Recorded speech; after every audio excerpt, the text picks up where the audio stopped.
I used to watch The Bachelor quite often, but I've kind of gone away from that. Wait a minute. Andrew Benintendi, he has gone yard. A solo home run here in this 8th inning.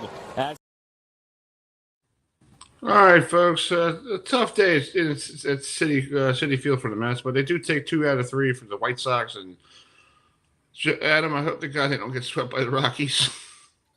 Well, no, Chris, the Rockies are the worst team in the majors. Yeah, but when people are good teams like the Mets do, they forget. I know that. I mean, yes. I mean, even the Rockies did beat the Yankees at Coors Field, so exactly. But it's called. You guys didn't have no trouble.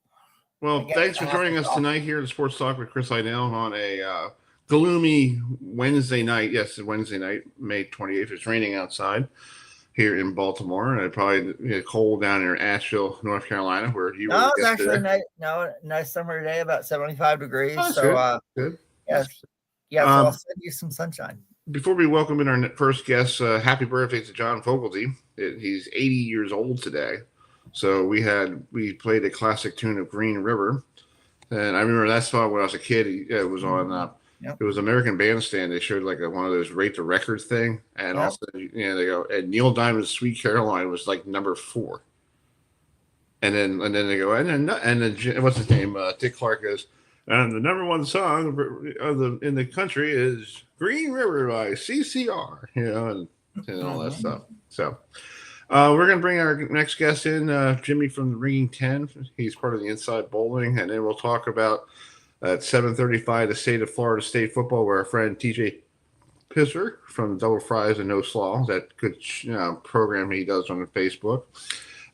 We got some. So let's bring him in. Last Sunday. What's going on? Last Sunday. Or Saturday, it was on the Fox broadcast. This is the final broadcast of Fox Bowling. So here is Jesper Svensson winning the playoff.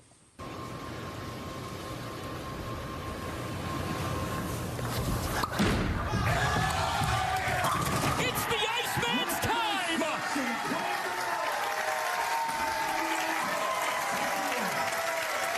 Jesper Svensson, you are the PBA playoffs champion.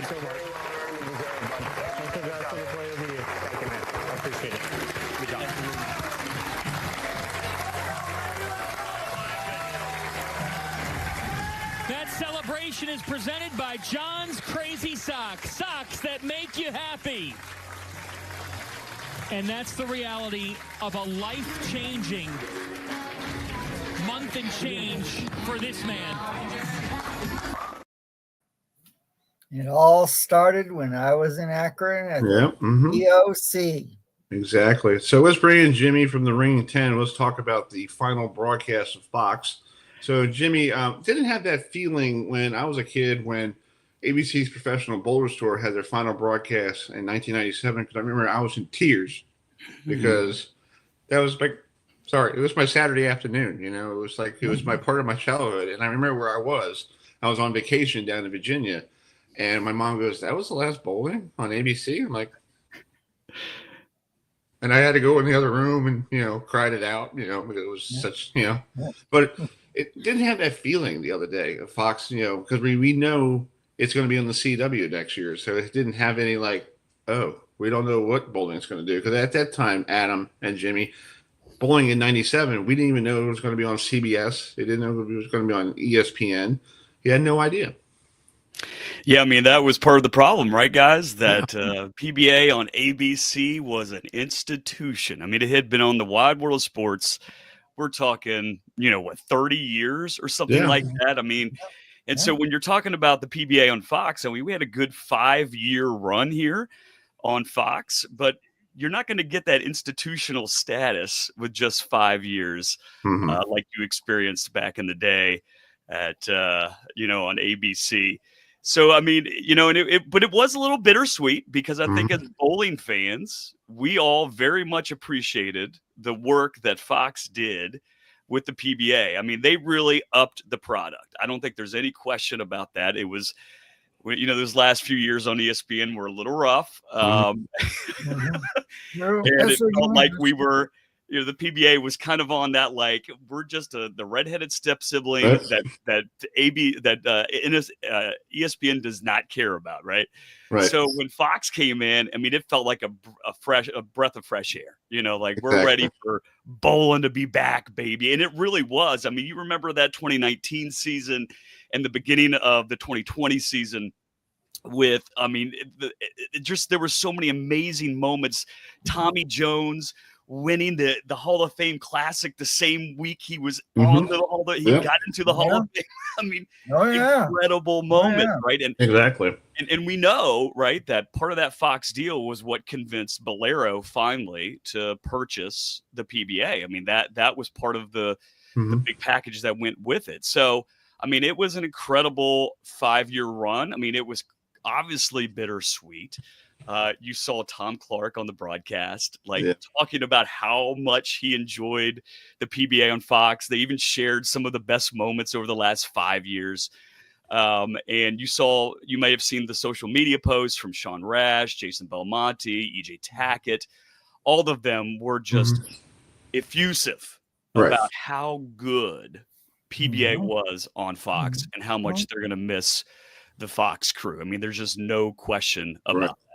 Well, let's just take a trip down memory lane here. I found the old clip from the last on ABC's Professional Bowlers Tour. So, this is 1997, and it was fascinating. It's interesting that you had a Weber finishing up the broadcast on ABC, and I was hoping that Pete was going to show up in the playoff just to say, like, oh, okay, I'll close down Fox too for 5 years, because but Pete's retired, and and Walter is doing his own thing now.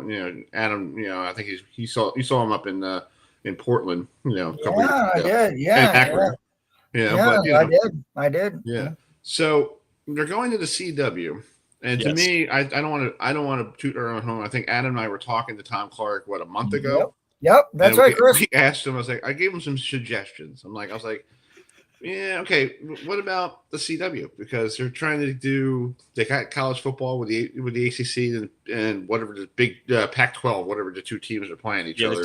Washington State and Oregon State. Yeah, and they got that, and then they got the professional beach volleyball and some NASCAR and all that stuff. And I'm like, how about just the CW? And I think, and then all of a sudden, we get a message April 30th that they signed with the CW, and I don't want to toot my own horn. Adam and I were like, we must have gave him a little push there. Yeah, that's true. So it's really interesting. If you read, you go kind of look at what the PBA said after they announced that they were going to the CW Sports.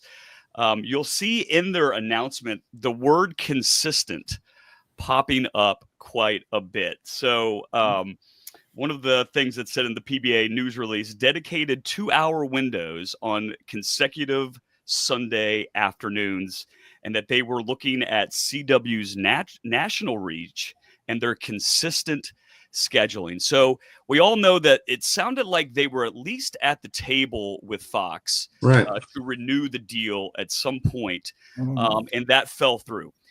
Sweep the Rack has done a little bit of reporting on that. There's been others that have talked about it. We don't quite know exactly what happened.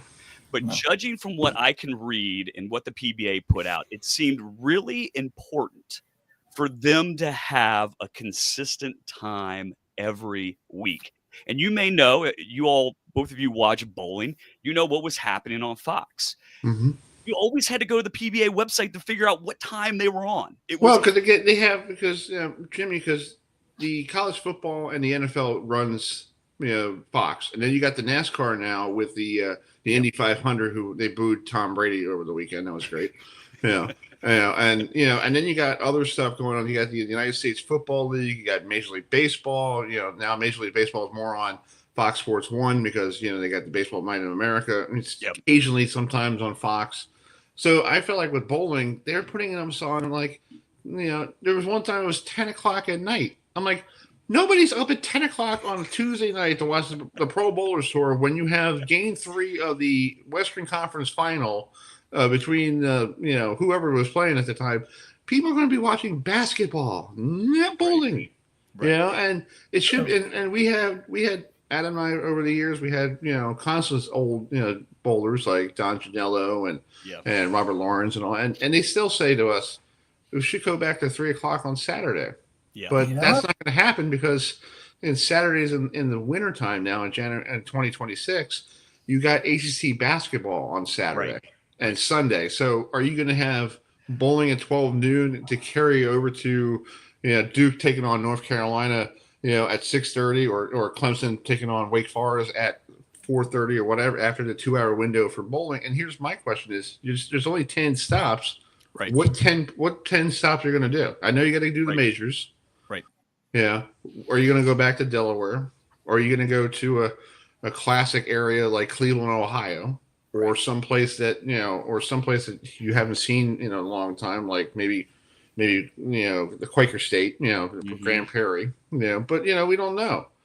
We don't know. And here's the deal. What we do know is that they have CW committed to 10 shows, 2 hours each on the same Sundays, right? So that's there. We're already talking about a sticking point there, right? When are you going to run that show? Because you're always going to be at the same time as the NFL, right? Right. You can't do it. You're not going to do it in the morning. You probably don't want to do it at noon, but we need to figure out a time in which we feel like people will actually tune in. And when you run it up against the NFL, that's always going to be a problem. But here's the other part of that conversation. Yes, CW has committed to only 10 shows on a consistent time. However, PBA was very clear that they're going to have additional broadcast partners for other events. So the suspicion is that we're going to probably see more on like a CBS Sports. I mean, is it possible they loop in another network? Maybe. We'll see. Maybe CBS Sports will get a major of some sorts. They do a pretty good job in their coverage. And Dave Ryan is a friend of ours. And does a great. And Randy Peterson works with him on CBS. Absolutely. So just call Randy over and say, hey, we'll sign you up for CW. Same thing with Kimberly Pressler or whoever's going to be the lane reporter. Right. And it'll feel like home. You won't get Rom Stone because Rom Stone is Mr. Fox. He's just going to be available. And you also won't get John Fanta either because he's also a Fox guy. Yeah. So we could get Dave Ryan and our good friend Dave Vermont. And I'm fine with that because Dave is such a good friend of our show. And happy anniversary to him and his wife. He's over in Paris, France right now. And I guess he's having fun with the language over there. It was funny this morning on Facebook. He wrote something about growing sandwiches. I'm like, I don't know what you're doing over there, big guy. But he's such a great friend of the show. Yeah. Dave Ryan, they're very like you probably get this too. You could call him up and say, "Hi, hey Dave, this is Chris. Are you available on Monday night, such as or Wednesday night?" And they find time for us. Oh yeah. And it's like great. And we're not like a big media market like ESPN or ABC or whatever. We hope so one day. But that makes us feel great that we get these people we see every Saturday on CBS doing college football and whatever, and they're on our program. Yeah. That's cool. And what I would really love to see, as they're transitioning to the CW, is to see some different looks in the broadcaster booth. I love Dave Ryan. I love Dave Lamont. They're two of my favorite guys. However, they experimented a little bit in some of the broadcasts this year at Fox with bringing some of the bowlers, Packy, Kevin Williams, Kyle Troop. I mean, these guys are phenomenal. We know that Chris Barnes and Stu Williams are also incredible in the booth as well. Yeah. So, I mean, I would love to see a rotating third chair on these broadcasts. Put them in, even Norm Duke, back in the day, the early 2000s broadcast, Norm was a staple. He was in those broadcasts. He was phenomenal, and Norm Duke was there. I think they need to use this transition to CW as an opportunity to really revamp how they've been doing the shows. Take this as an opportunity to do something new. And see how that might draw in more audience. I'm really happy about the consistent time. That's one of the things I'm very happy about. I wish it wasn't Sunday, but it is what it is. We'll figure it out. But the idea of having a consistent time so people can know this is when bowling's going to be on, and you don't have to flip around. You don't have to go to the PBA website and check it out. It's there. Right. And so I suspect that was probably the big sticking point for Fox. Because I think probably PBA went in and said, hey, y'all, we can't deal with this time jumping around every week and not knowing when we're on. Can we please get a commitment to Right. one time for most of the season. And I think Fox said, I'm sorry, but we can't do that. We have all this indie racing and everything else that's on there and all the other sports. I'm sorry, but we just can't commit to doing that. So CW was willing to do that. And I wanted to say about the CW, the NASCAR Xfinity series has done really well. It has. Yeah. Yeah. And it's like this. Yeah. And we got to play the music. Yeah. And CW has to make up a better song. That's right. Okay. Like, I'm sorry about Fox Graphics. It was like terrible looking. Because when I was a kid, we were kids, we used to see the orange bowling ball going down the left side, the right side with the blue ball. Make something look like bowling. And CBS Sports Network does the same thing, and they do a great job. I like their graphics with like the in setup and the ball going down and all that stuff. Yeah, and I feel like to me that's what bowling needs to be on CBS because they know about the PBA. And they know what the graphics are, and they use it for both the women's and the men. And I think like Fox, I think they were like, here's bowling. Enjoy. Hey, Chris, and Jimmy, this year marks Bayside Bowl's 15th year anniversary, and I believe it was a couple weeks ago. Charlie Mitchell was on the local CBS affiliate up there in Portland, and he mentioned that the PBA Tour could return to Bayside in 2026. And for someone that has gone there for so many years, it's like when I saw the schedule for this year, seeing that Bayside wasn't going to be there, I think that had to do with the Fox contract. It did. Yeah. Because he was upset. Jimmy, he was so upset. I had to put him in rehab for a while. He was like, and it's like, it's like for me, I mean, when I saw this, I was like, you got to be kidding me. I mean, I always look forward to going up there, seeing friends, seeing everyone, wearing my bowling pin costume, like everyone else, wear the crazy costume, eating lobster, hanging out with all my friends, I mean, it was disappointing. So well, and you know what's funny, Adam? I always used to look for you in the broadcast too. There's Adam. There's Adam. I appreciate that. I appreciate that, and it's. I'll go back, because I do. Y'all know I make bowling content videos. Yes, you do. I look at old broadcasts, and oftentimes I'll find myself in some of those old PBA leagues, and I go, "There's Adam. There he is." yeah, and it's like it's like when I tell my friends, that it's like. Look for me in the crowd, wearing my bowling pin costume. And it's like, I want to go back to Bayside, see all my friends up there, see Charlie Mitchell and his incredible staff, see all my friends up there in Maine. And it's like I plan a vacation from my job at the grocery store around Bayside. I mean, I went to the TOC this year again.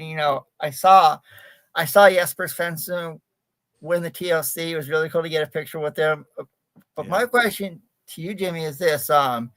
Even though Jesper Svensson won the TLC and the PBA Tour playoffs, do you still think that EJ Tackett has wrapped up another successful Chris Schenkel Player of the Year? I say yes. I say yes as well. It would be interesting if Jesper was able to take the PBA Tour finals, but I just don't think there's any coming back. I've been impressed with Jesper's run at the end of this year, but the left was not good most of the year, and they didn't have much of a chance. So I think EJ is clearly by far the best bowler. Was it 2023 when he beat Belmo in that major final? And I felt at that moment, EJ took the belt from Belmo, from the belt of he's the greatest bowler in the world right now. And I think EJ has shown time and time again why he is that way. And someone's going to have to take it from him in order to be the best bowler in the world. And right now we're not seeing that. I would like to see Anthony Simonson fully healthy this coming year without all the back issues he dealt with. Yeah. So, I want to see. Well, Jimmy, EJ was part of Fox Sports for the entire week of that World Series of bowling. Because my girlfriend's like, "Is EJ on tonight?" I'm like, "I'm pretty sure he is." Yeah. Yeah, and like he was on more than, and I was going to change it from Fox Sports 1 to EJ. That's right. EJ1 because it was basically, he was the guy on tour all the whole week, from like all beyond. I'm like, geez. Yeah. Whoa. And Adam, I do want to assure you too, Adam, that there is no way that the PBA will not be back to Portland Bowl. They will be back. There is no And problem with this year was the schedule, because they knew when the Fox deal ran out, they couldn't schedule in September like they normally do. And so that, I think, is what caused them to go ahead and say we can't do Portland this year. I think that is at this point, Adam, it is an institution that needs to be respected, and we need to have PBA back at Bull Portland. And it's called, and it's like, it's called, I need to get Chris up there. Yeah. I don't know, Jimmy. It's called If You've Ever Gone, but if you never have, I recommend going up there for a week. I will do it. Yeah, exactly. So. Well, Jimmy, we got to go, but thank you so much for coming on tonight. Thank you for switching around the schedule, because we had some baseball that needed to be on and all that stuff. But just tell everybody where they could watch you. I know you're on YouTube with the Ring 10. I know you're on Twitter, or X, whatever they call it. But yeah. So I want you to find me at Inside Bowling. That's where I post all my edited memes and videos. Mike Flanagan is very gracious to allow me to do that. He is one of bowling's great ambassadors. Mike Flanagan Inside Bowling. So please go to Inside Bowling. You can get your T-shirts, hoodies, bowling balls. You can get Kyle Troop's got a new line there. Sweep the Rack guys now have a bowling shirt line there that is phenomenal. Nice. And support them. And then you can find me at the Ringing 10 on Twitter. But you'll find all my video at X. Find all my videos at the Inside Bowling on all social medias, including TikTok. Cool. But we'll try to get you on when they finally put out the CW schedule. It's probably going to be sometime in September or October when the CW gets ready for getting that ACC schedule taken care of, and we'll see what's going on. But thanks for coming on. I hope you have a wonderful rest of your spring, summer, and hopefully everything is going to be well. Well, thanks, guys. Appreciate it. All right, man. Thanks, Jimmy. Talk to you later. See you. Back. All right, that's Jimmy from the Ring 10 from Inside Bowling. So go to X to find him at Ring. Yeah, he follows me. So it's I follow him too. So that's all right, Adam. You want to welcome this next? Sure. So, folks, State. Let's go. Yeah.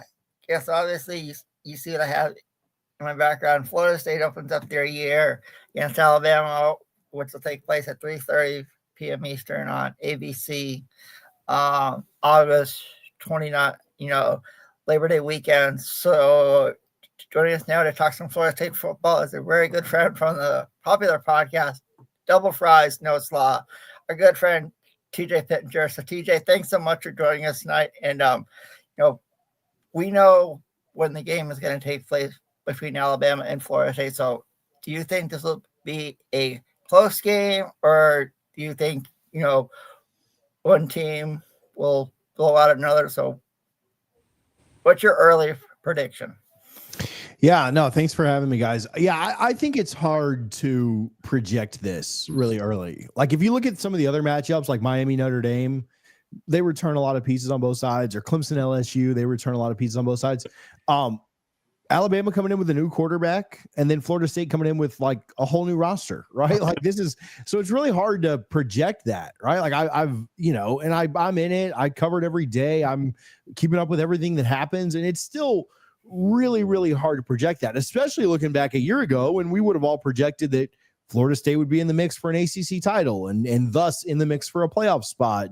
And you look at Florida State's schedule a year ago at this time, and you're like, yeah, they're going to be in every game. They're going to be competitive. They could win every game, right? They might not, but for two reasons. One, it's a brand new roster. Two, this is a really long-winded answer, way of saying I have no idea. But, not only is it a brand new roster, it's also, man, everything you thought you knew about the team last year was incorrect. And so you're scared to death to say anything or predict anything or project anything.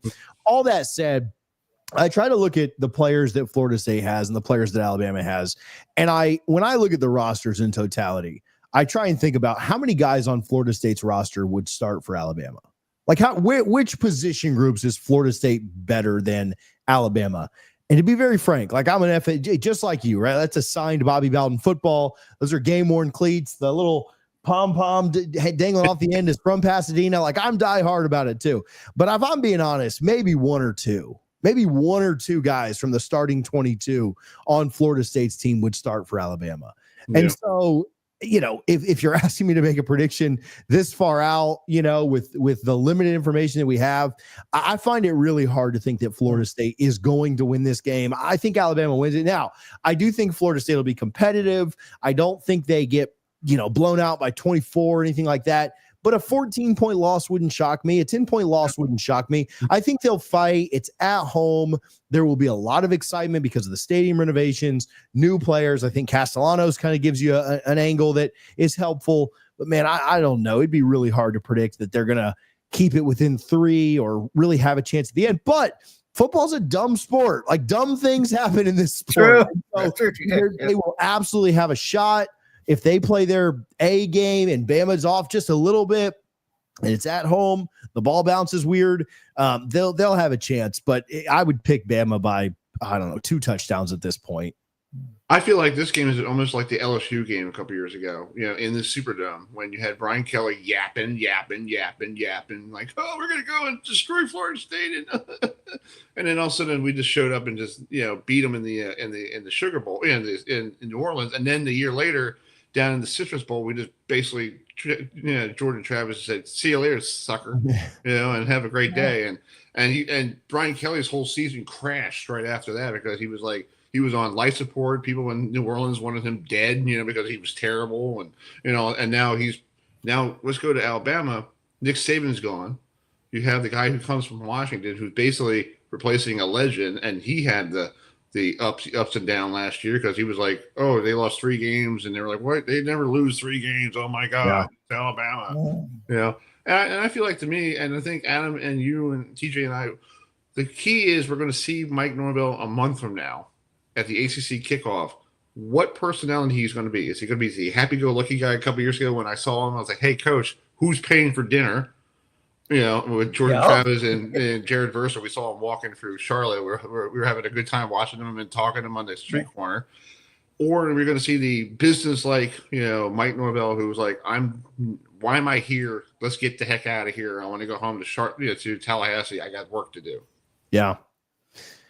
Yeah, and I mean, like you said, there's a lot of unanswered stuff on the Bama side too. Now, player for player, I mean, Bama's roster is as good as maybe all but 2 or 3 in the country. So my statement about who would start and stuff, I mean, that's the same for a lot of people that Alabama plays up against. When you think about it, so it's not just FSU, but they got a lot of questions to answer on their side too. I'll tell you, Mike does seem like, you mentioned his personality. He does seem like a bit of a different person though. At post snub. And then certainly with whatever the heck that was last year, he seemed a little bit different. And we probably would too if we were in that situation. It's hard to be that happy-go-lucky guy after getting your teeth kicked in all year, and nobody would want you to be that guy, I guess, anyway, right? The fans want you to feel like you're miserable too. If we're miserable, you be miserable. Right. But yeah, he certainly seems different. But you mentioned that LSU game, which is a great point. He entered that year kind of, I wouldn't say on the hot seat, but it was a big question year, right? It was a big, we had gone 3-6 the first year, went 5-7, showed a little bit of promise towards the end. That was the 0-4 start. And then that LSU game really kickstarted a really good year. I think Bama's better right now than LSU was, and Florida State obviously, had a worse year than they did the year before. But if you were to win that, if you were to find a way to win it, then you start looking at the schedule and saying, well, there's no reason we can't go on the road and beat Virginia. There's no reason we can't beat Miami when we're at home. Clemson on the road will be tough either way, but there's no reason we can't beat the rest of these ACC scrubs if you're going to take down Bama. And so, this could be the kind of game that is a catalyst for the rest of the season and maybe the rest of the Norvell tenure. The other side of that's true too, though. You go out and lose by 30 at home in a brand new stadium, renovations and everything. It could have the opposite effect too. So it cuts both ways. Well, I want to talk about that Miami game. We had Miami on the ropes because if you look at Cam Ward's statistics, he didn't throw a touchdown. Yeah. You know, we our defense somehow, you know, disturbed him for the entire game. And the only reason why he scored a touchdown was a cheap one at the end. And Adam and I were doing our post game thing here, and we had a Miami guy, TJ, come and goes, "Yeah, we just beat you pretty." I'm like, "Are you really going after me at midnight here?" You know, I'm like, "Don't bother me right now, okay?" So I told the guy, like, "Okay, you beat us because we have a down year." I said, "See you in Tallahassee next year, big guy. Yeah, you know, we'll take care of you in Tallahassee." And my brother's a Hurricane fan too, so he hasn't talked about it yet because I kind of told him to shut up. Yeah. That'd be another big one, though. You know, you look at that first part of the schedule, and you've got Alabama, and then Kent State and East Texas A&M. I mean, you're going to win those two games. If not, we're all rioting. You win those two. The Virginia game is really important because you're either going to be 3-1 or 2-2 with Miami coming to town. And if you're 2-2 and Miami beats you, then alarm bells probably start going off. But if you're 3-1 and Miami's coming into town. And like you said, we played them pretty well defensively last year. Now, obviously, the offense was a complete wreck, and we couldn't do anything against anybody offensively. But if your defense plays well again, if Castellanos gives you a different look, I don't think they'll be as good this year. I'm not as high on Miami. I think they're a 8-4, 9-3 type team. Cam Ward obviously covered up a lot of issues that they had. But you get Miami at home, if you can play inspired like you did last year, you keep that Bama game close. Say you lose by 3, and you hate moral victories, right? But if you offered me right now, you only lose that game by 3, I might take it. But then you win your next 4, and you're 4-1, and you got a loss to a top 5 Bama. Like, that's not a terrible situation after going 2-10 last year. Right. They got to go out and perform, though, right? Like, I can dream up a million fantasies that we'd be okay with. You got to go out and win it. Mm-hmm. Yeah, exactly. Go ahead, Adam. Yeah, and last year, overall, the ACC, I think we'd all agree, was a really down year. You look at week 1 of some of these non-conf week 1 games. You have Syracuse taking on Tennessee in Atlanta. You have Virginia Tech, South Carolina, also in Atlanta. Notre Dame goes to Miami. LSU goes to Clemson. Alabama comes to Florida State. So we have to really do good in our non-conference schedule in order to do really good in our conference schedule, because last year Clemson was the only really good team in the ACC besides SMU, and Chris and I were at the ACC championship game last year, and TJ, it didn't sell out. And I mean, it was sad to see. So, like a few friends told me, Florida State needs to get back to where they used to be. We need Miami to get back to where they used to be. They're blue bloods of the ACC, and last year they didn't perform. So it's like, we need them to perform and get back to where the fans know just how good the ACC truly is. Because if you look at all the conferences right now, the SEC and the Big Ten are 1 and 2, however you want to talk about it. And then you had the ACC, and it's like, that's not what ACC fans want to hear. Yeah. And it really, you mentioned it, but like Florida State didn't take care of their business, and that's a massive part of it. If Florida State's up there in the mix, then you've got 3 powers. And I do think Miami was having a good year. They went into the swamp and absolutely and I hate to brag on Miami, but they went into the swamp and just absolutely demolished Florida early in the year before Florida really figured things out. But that's another early non-conference game. They play Florida just 3 weeks after they play Notre Dame. And so fairly early in the year.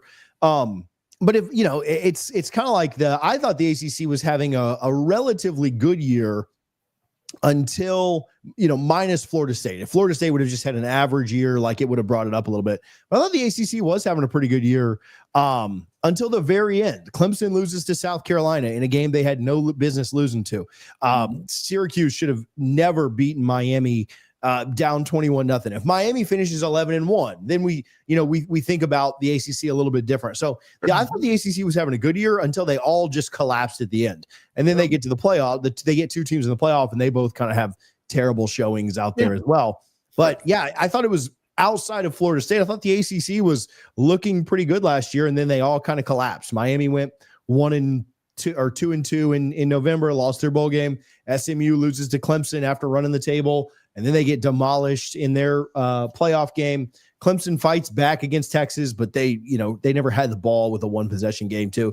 Lose to South Carolina. So yeah, I mean, there's a lot early in the year too that they can do to kind of help the narrative, but like late in the year, they got to not collapse again, because I feel like everybody collapsed late in the year. Well, I'll agree with that. Well, TJ, I was just looking at Miami's schedule, and nobody just wants to. Well, I want to say something here. Miami does not leave the state of Florida until November 1st. Yeah, and they've been bad in November. Mario's first 2 years, they went. You're in Florida from now until August 31st until you play Stanford on October 25th, and then that's probably going to be a 3:30 game probably too. Then you go to SMU. Then you were supposed to face them in the ACC title game because my brother was a big Miami Hurricane fan, and he was in the hospital, and I was rooting for Miami because I want him to see a title, because he deserves one. As my brother, he deserves to see his team win something. Instead of losing, and they lost to Syracuse, and I just texted him like, all right, I guess it's going to be Clemson and SMU. And he goes, I know. I'm like, yeah, okay, buddy. Yeah. And so their schedule is set up pretty well, right? Like they get Florida at home, and Florida was resurgent last year, but then the trip to Tallahassee is always tough. But their November is what's going to make or break it. Again, they went 1-3 in Mario's first 2 years in November, and then they went 2-2 in November last year, and they had no business losing. I mean, I think one of those losses you might look at and say like, oh, they should. They blow it every year in November, and they just have horrible losses. And so yeah, they've got to be better down the stretch. Obviously, they can't lose the first two big ones. They can't lose to Notre Dame and Florida, and obviously they need to beat Florida State too. But yeah, they've got to finish better than they have under Mario for the last 3 years, really.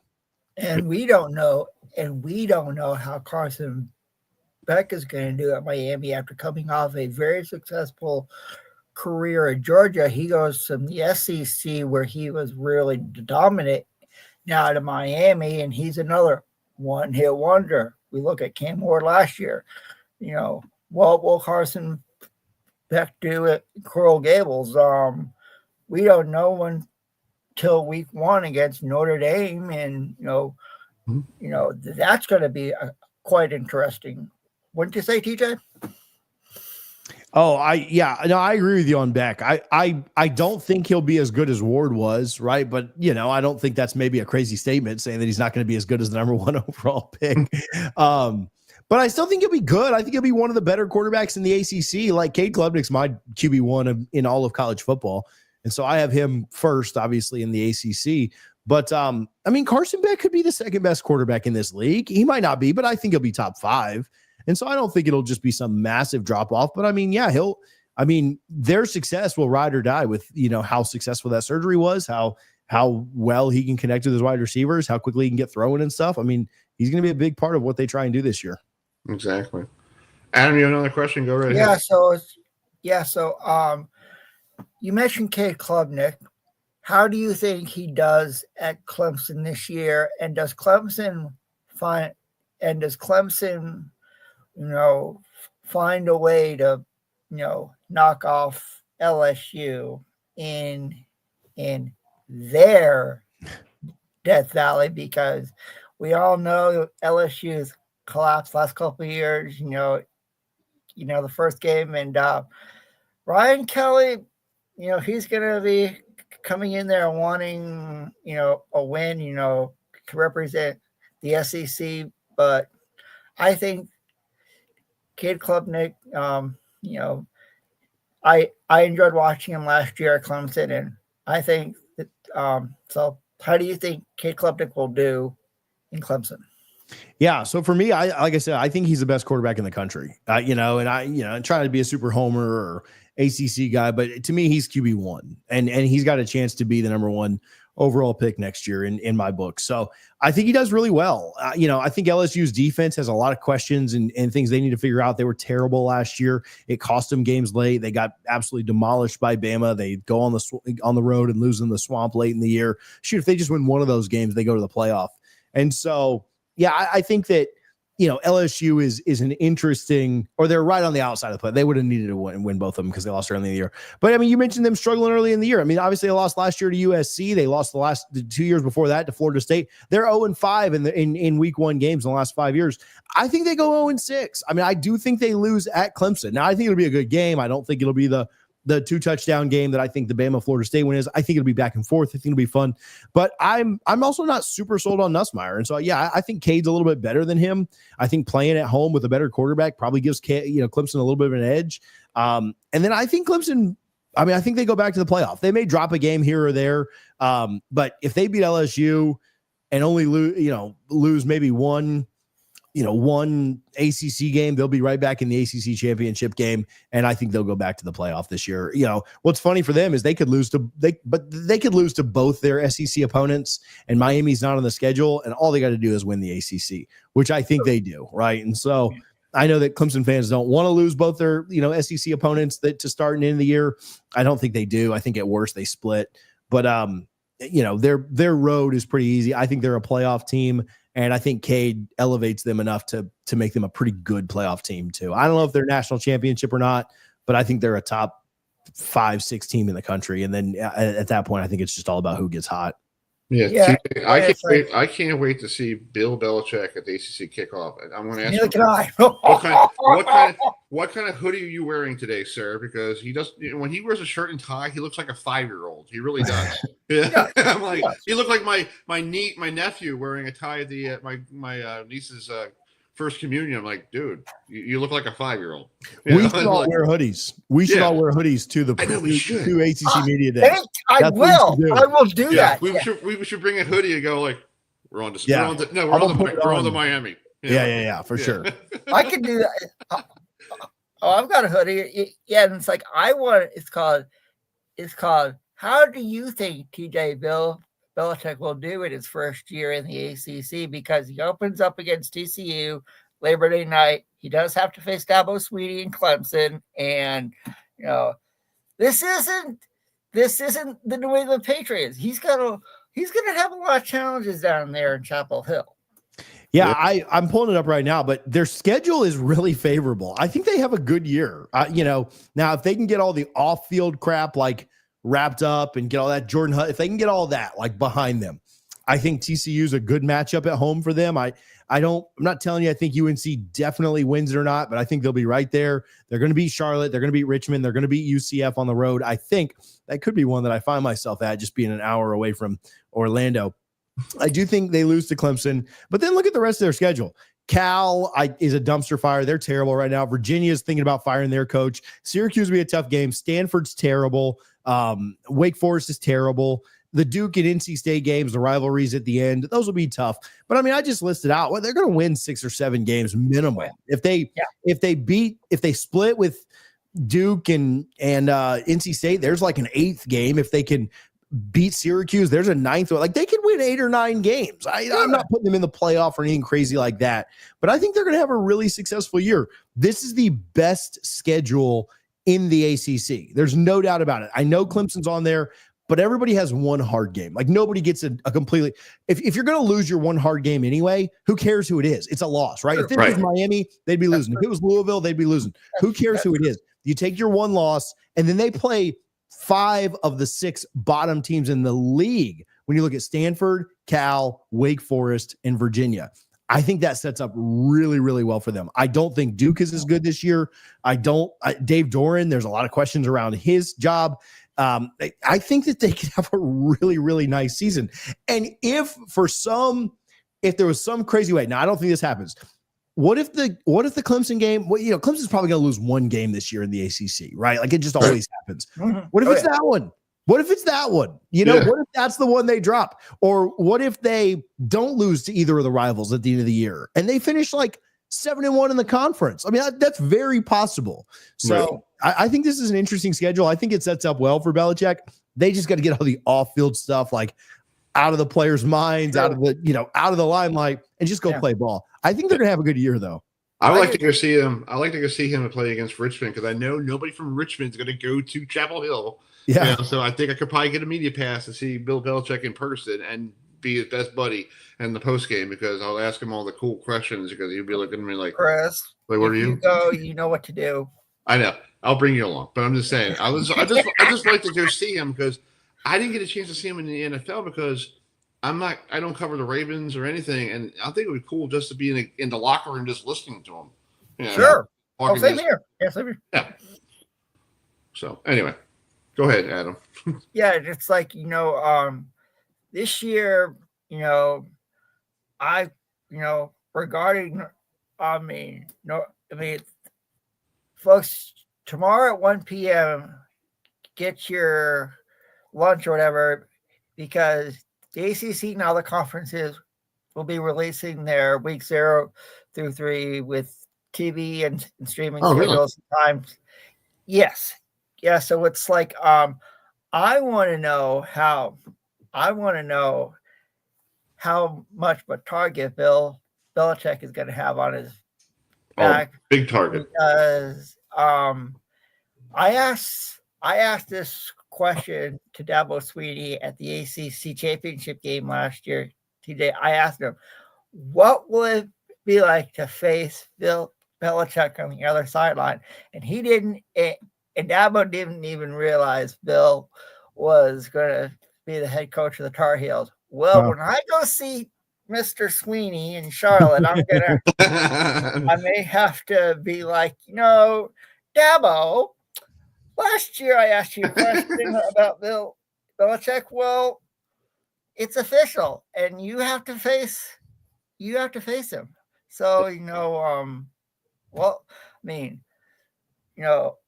I wish Bill Belichick could face Florida State this year because I want to know how he do against Mark Norvell. Yeah, they could in the ACC title game. They can. It's 1 and 2. It's like, if North Carolina were to make the ACC championship game, I think it would be like one of the coolest stories of college football. And here's one more. We know Lee Corso is retiring after week 1. We know about Texas and Ohio State, probably going to be noon on Fox. Does ESPN go out with a bang? Since Lee Corso went to Florida State, do they do game day in Tallahassee? Let Lee Corso don the Seminole gear for his going out party. I say make it happen. Yeah. I know he started his career with Ohio State, but end it back home in Tallahassee, so he doesn't have to travel from Orlando. I mean, it's not far from Orlando to Tallahassee. Yeah, I hope so. And I listen. I ragged on ESPN more than maybe anybody on the internet, but something in my gut tells me they will. They will do it. That they'll do the right thing and bring him. People talk about his first headgear pick was the Ohio State game, right? But the first time they were ever on the road, the first time it was a non-studio show was 1993, and it was at an FSU game, the game of the century up at Notre Dame. That's true. That's true. I understand that Ohio State fans, we were the first headgear pick. Well, okay, great. You were the first one. We don't have a headgear, right? Like we don't have a mascot head that we put on. Now, the Indian dress or the hat and stuff but Corso actually put on a hat, a Florida State hat in 93. He did. He sure did. So don't be telling me about the headgear and this. His first game was as a Seminole. His last game should be as a Seminole. He went there. Yep. I actually think that ESPN will do the right thing and send him there. We will see, though. They've done dumb stuff before. So who knows? Later, so. But I think they will. Exactly. Yeah. Well, TJ, let me let you go, but thank you so much for coming on. I hope you have a great rest of your summer, and we'll reconvene in July, getting ready for the ACC kickoff, and we'll see how everybody gets ready for it. Because I know Thursday, the 24th of July, is Bill Belichick Day, because everybody's going to be there at the kickoff. So we're going to get there so early. What Florida State? They're like Wednesday or something. Yeah, they're Wednesday. Yeah, they're Wednesday. Yeah, Tuesday. I didn't want it to be Monday, Thursday, because I can't stay all 4 days. My wife would kill me. But with the days back to back, I might be able to pull that off. So, it's called. You'll see Chris and I there. Yeah, we'll be there. We'll get you on the program. We'll get you back on the program. Yeah, for sure, anytime. And I appreciate you guys for having me, man. It's always a blast. All right, buddy. Well, thanks so much, and have a great rest of your summer. We'll see you soon. Thanks, boys. Thanks, Go Noles. Oh, go Yeah. Noles. And there you go, Knowles. Yes. All right, that's TJ Pittler, who covers the Noles on his great website, great show, Double Fries No Slaw. So, speaking of great broadcasters, next Monday night on this program, we'll have the great Mark Packer joining us, who is if you missed the message that he is retiring.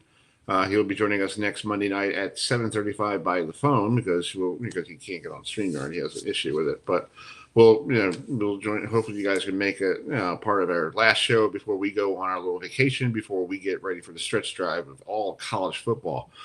Speaking of college football, let's bring in our good friend. He's down in the Triangle. Yes, you got North Carolina, you got North Carolina State, you got Duke, you got Wake Forest, you got everybody on the Triangle getting ready for this big. Let's bring in Erroll, Reese, who does a great show down there in the Triangle for the Sports Shop Radio. So, hey, bud, how you doing? Hey, man, good evening. How's everybody doing today? We're doing great, my friend. We're Good, doing my well. friend.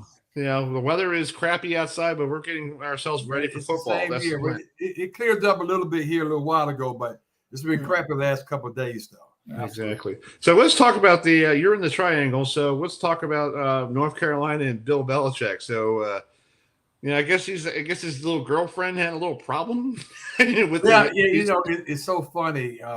We can't even talk about the upcoming season with the players with Coach Belichick because Jordan, it's not Jordan, it's Jordan. You got to say it like that. Okay. She's been dominating everything, man. It's so crazy.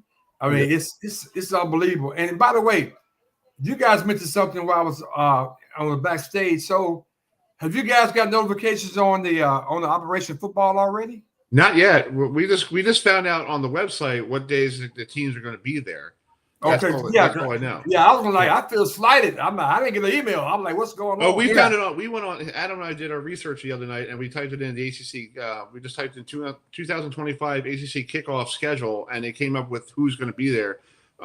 Tuesday is going to be Miami, SMU, and I think Virginia. And then on Wednesday is going to be Florida State, and then on Thursday is got Dabo Sweeney and Bill Belichick, NC State, Virginia Tech. All the good people, and I'm going to stay there for all 4 days, because I got permission. Yeah, it's always a good time to see you guys. I think last time we saw each other, it was at one of those things. But what's interesting about that, I'm gonna get on Belichick in a minute, but Dabo, who's a great friend of mine, he's normally the headliner at these things, right? So he got to take a back seat this time because Belichick is the guy coming in. He's gonna get all the attention.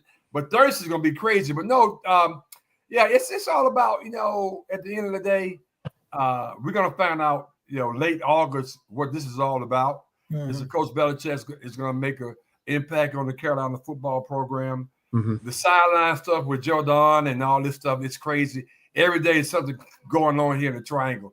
But to me, and you guys can appreciate this, and the work that we do, it's exciting, man. Something that happens all the time, so it kind of keeps us on our toes down here. Yeah. Of course, looking at Duke coming back with, they got big time quarterback coming in, and not sure what's going to happen with NC State, but all the news and all the information is about Tar Heel program, Jordan, and Bill Belichick. That's what it's all about down here. Yeah, it's crazy, Bill's like, almost like my grandfather. I'm like, really? He's like everybody's grandfather. What are you talking about? You're rocking the cradle, big guy. Like, what's the deal here? And I get what they're and yes, he's here for his first year of college football because because I guess he decided to go away from the Patriots. But this is a whole different breed, bud. You got college kids who basically don't want to go to class. And they make more money than you do because they're NIL stuff. So you're going to tell a 18-year-old to go to class, and if you don't go to class, you're not starting. They're going to look at you and go, stick your nose up over the rubber hose and have a great day. I think the dynamics of him being 7-time Super Bowl champion, whatever it is, and his pedigree, and coming down here talking to kids the same age as his girlfriend. It's a really interesting dynamic. I just put it that way. Yeah. Crazy. Well, here's a question I got to ask you. How many games would he win in his first season?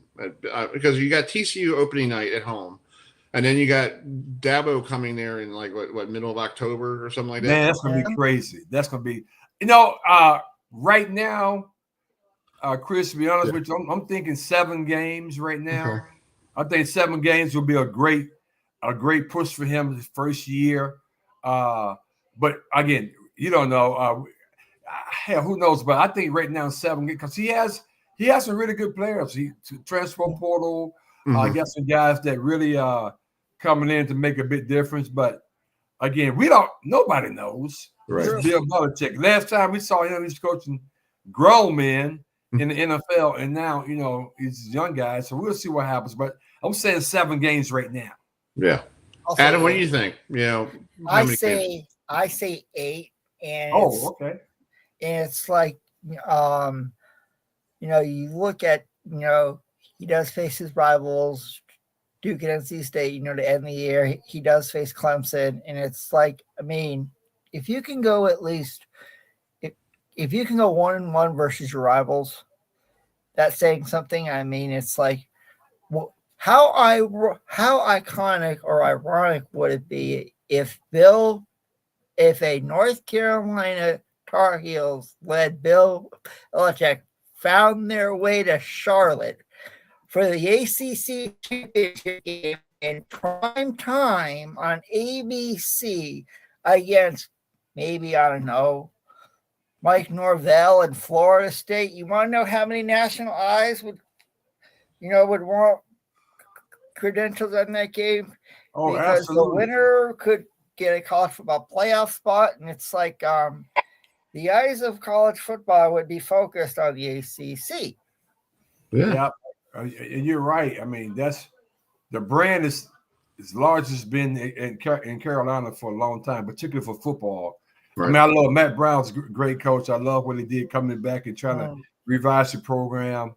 But the fact that Bill Belichick is there, it's all about the Carolina brand, and we're going to see what's going to happen. But to your point, he gets to the ACC championship game. That'll be incredible. That'd be unbelievable. Right. Oh, sure. Exactly. Well, let's talk about the other schools. Wake Forest has a new coach because, Coach Clausen decided, he got enough of it because of the all the transfer portal stuff. So you have a new coach who basically came from Washington State, who basically told Washington State fans that, I'm not going anywhere. And then all of a sudden he shows up, 2 days later down in Winston-Salem. So I'm like, okay, I guess you're not going anywhere. Because we had the lady Adam from Washington State on, remember? She was really irate about it. She was like, He was, yes, she was, yeah. And it's like NC State. We don't know how NC State's going to do. We don't know how Duke's going to do. I mean, it's like, hopefully at least North Carolina can represent the triad with style in class. Yeah, but to your point though, Jay Dickert is coming. Dickert coming in from Washington State. That's going to be interesting. When Clausen stepped down, it really surprised a lot of people. I really like him as a coach. He's a great guy to interview. Of course, you guys know that his system when he came in Wake Forest, where pretty much he redshirted all the freshmen.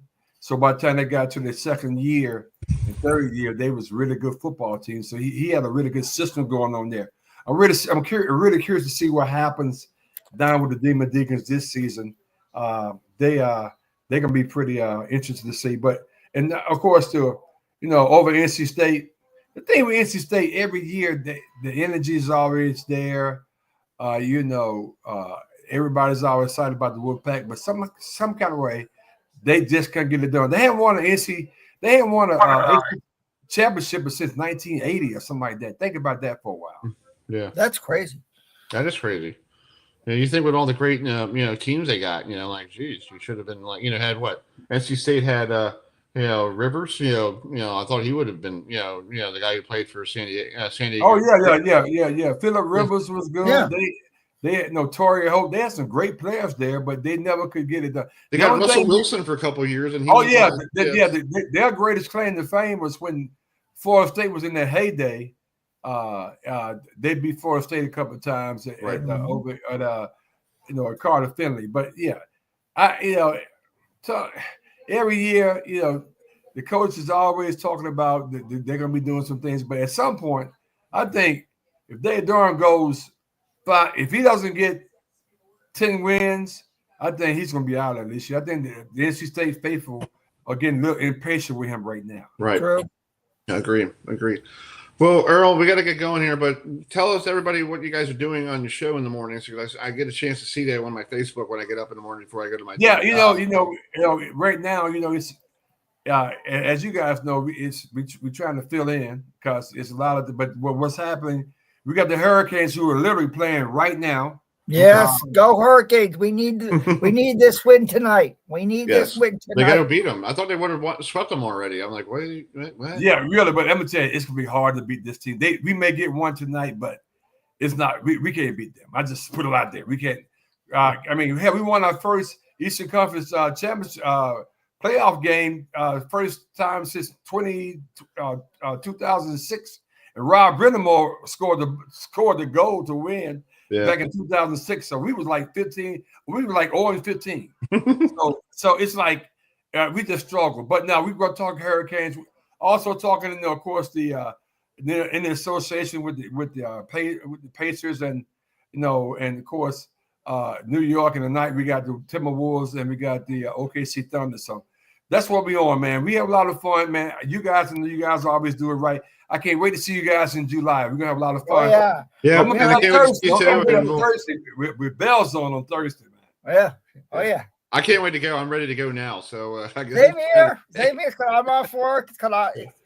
All right, bud. It's like getting me to Charlotte. I'm counting down the weeks. Exactly. Hey, you guys be great, man. Anytime, give me a call. I love having you guys. And by the way, at some point, I gotta get you guys come on my show. Yeah, let me know. I'm off on Thursday. I'm off Thursday, so just let me know, and I'll come on the video. I'll keep that in mind. I'm off Friday. All right, buddy. Friday. Man. Have a great rest of your summer. You can take care. We'll see you later. All right. Take care. All right, see you. Bye. Thanks, Erroll. See you. All right, that's our good friend Erroll Reese, host of the Sports Shop on 99.5, 99.3 FM and 96.5 The Buzz. There you go. I love that, The Buzz. So before we bring this next guy, a little local favorite, an update at Camden Yards. Into right field, and that's a base hit. It plays Mullins, and Holiday will have his second double of the game.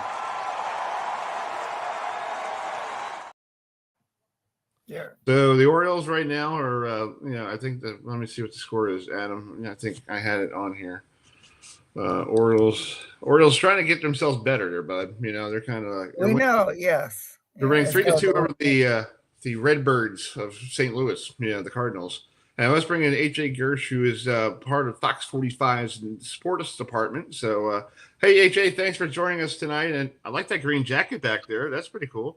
Oh, thank you, Chris. Appreciate you guys having me on. That was my Black-Eyed Susan attire to Pimlico, nice. And I have yet to take it back. So it's okay. That's cool. Well, let's talk about the Orioles. Everybody this year, you got all the high expectations. Brandon Hyde.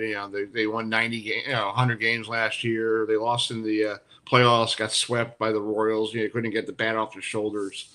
And then, the season started. You got injuries, like everybody does, injuries. And then a couple of weeks ago, I'm at work and I see Brandon Hyde got fired. So basically, do you feel like Brandon Hyde was the scapegoat for the whole situation going on? Because he did lose his bench manager, and Freddie Gonzalez, who used to be a Braves guy, a former Braves manager. He was tossed out of the year before the year started. And now it's everybody's like, Michael Elias should be the one gone too. So what's going on there in Camden Yards, sir? Well, I've been saying that the Orioles kind of needed a scapegoat for this situation, right? It's pretty obvious that Brandon Hyde was kind of the last string to pull for Mike Elias before he's kind of the next guy on the chopping block. But as of right now, Mike Elias is the boss of the Orioles. He's the general manager. So he is, what he says goes. And he had the opportunity to make one final change before new ownership steps in and makes a change themselves. And that change just so happened to be Brandon Hyde. Of course, 2023 AL Manager of the Year, 2 straight playoff seasons. He was the guy who they stuck with through and through for this rebuild. came in 19, 100 loss season, some abysmal rosters that they kind of slept through for 2-3 years in a row until the end of 2022, really, when they finally started to see those prospects and reaping the benefits of them. Adley Rutschman got called up. You're seeing Gunnar Henderson up there in the end of 2022. And then, of course, that 2023 season was something nobody really expected. But when it happened, everyone was like, okay, fine. They're a little bit early to this rebuild. And that was the whole phraseology of it is, oh, the Orioles are early and they're peaking before they are supposed to. And so they carried that into 2024. They made the playoffs again, even though they tried their hardest to falter in the back end of last season. And the Bats, clearly, if you watch the MLB and you watch the MLB playoffs, they didn't do anything in that postseason series against the Royals. And then that same humdrum, nothing going on, carried over into the beginning of this season. And now what you're seeing is a team that was somewhat uninspired, especially with the Bats, but definitely with the rotation. And they didn't add anyone that was going to help them besides Tomoyuki Sugano, who has really been a great surprise for the Orioles rotation this year. But when you lose a guy like Corbin Burnes and you bring in one starter when you know you needed 2, 3, or maybe even 4 with injuries to Grayson Rodriguez, and Kyle Bradish isn't coming back until at the earliest August, you're going to have results like this when you're constantly going down 2 runs, 3 runs in the first couple innings. The Bats are going to lose confidence as well. And that's what you've seen through the first couple months of the season, although this past week has been pretty interesting. I don't know. Yeah, well, Povich is pitching tonight for the Orioles, and he has I guess he's trying to be like Nolan Ryan tonight. He has 8 Ks through I think this is an old stat, but 8 Ks. He's 1 high of his season high, 2 sides of his career high. Yeah, and that's another kid came up from Norfolk, just like Grayson Rodriguez and all those people. And I just feel like, to me, just my opinion, the Orioles pitching coaches need to leave him alone. This is just when I was a kid growing up. I'm a big Mets fan, and I remember Dwight Gooden was dominant with his curveball and his fastball, and then, no offense to Mel Stoudemire, he started messing around with Dwight Gooden's delivery and all that stuff, and Dwight Gooden became a has-been. Besides the drugs and all that stuff, we all know about that. Right. But leave these kids alone. And I feel like with Grayson Rodriguez, he's getting hurt all the time because they're pushing him too much to throw different pitches. I heard during spring training they introduced him a new pitch. Guys, you don't do that when he's already 4 or 5 years in the league. You let him find a new pitch. That's really stupid. And I feel like, to me, and I feel bad for the city of Baltimore right now. Like, you got this team down at Camden Yards, and it looks like 5 years ago, and everybody's like, do I really want to go down there? I got Met tickets coming up in July, and I'm like, I'm going because I want to see my boys roll into town, and it's going to be probably pro Met stadium, because everybody will be bringing out and AJ, it's pretty cool when you go to a Met game, and here in Baltimore, you see all the old Met jerseys come out. Like, you see a Keith Hernandez, you see a Darryl Strawberry. I have a Tom Seaver. I got Darryl Strawberry. I got Gary Carter. I got David Wright. I got who name it. I got it. Pretty much. Yep. And I looked around one time. Some guy had a Jerry Koosman jersey. I'm like, that's cool. I'm like, where did you get that idea? I got Jerry throwbacks. Yeah, but there's some weird oddball Met jerseys. I'm like, wow. Man.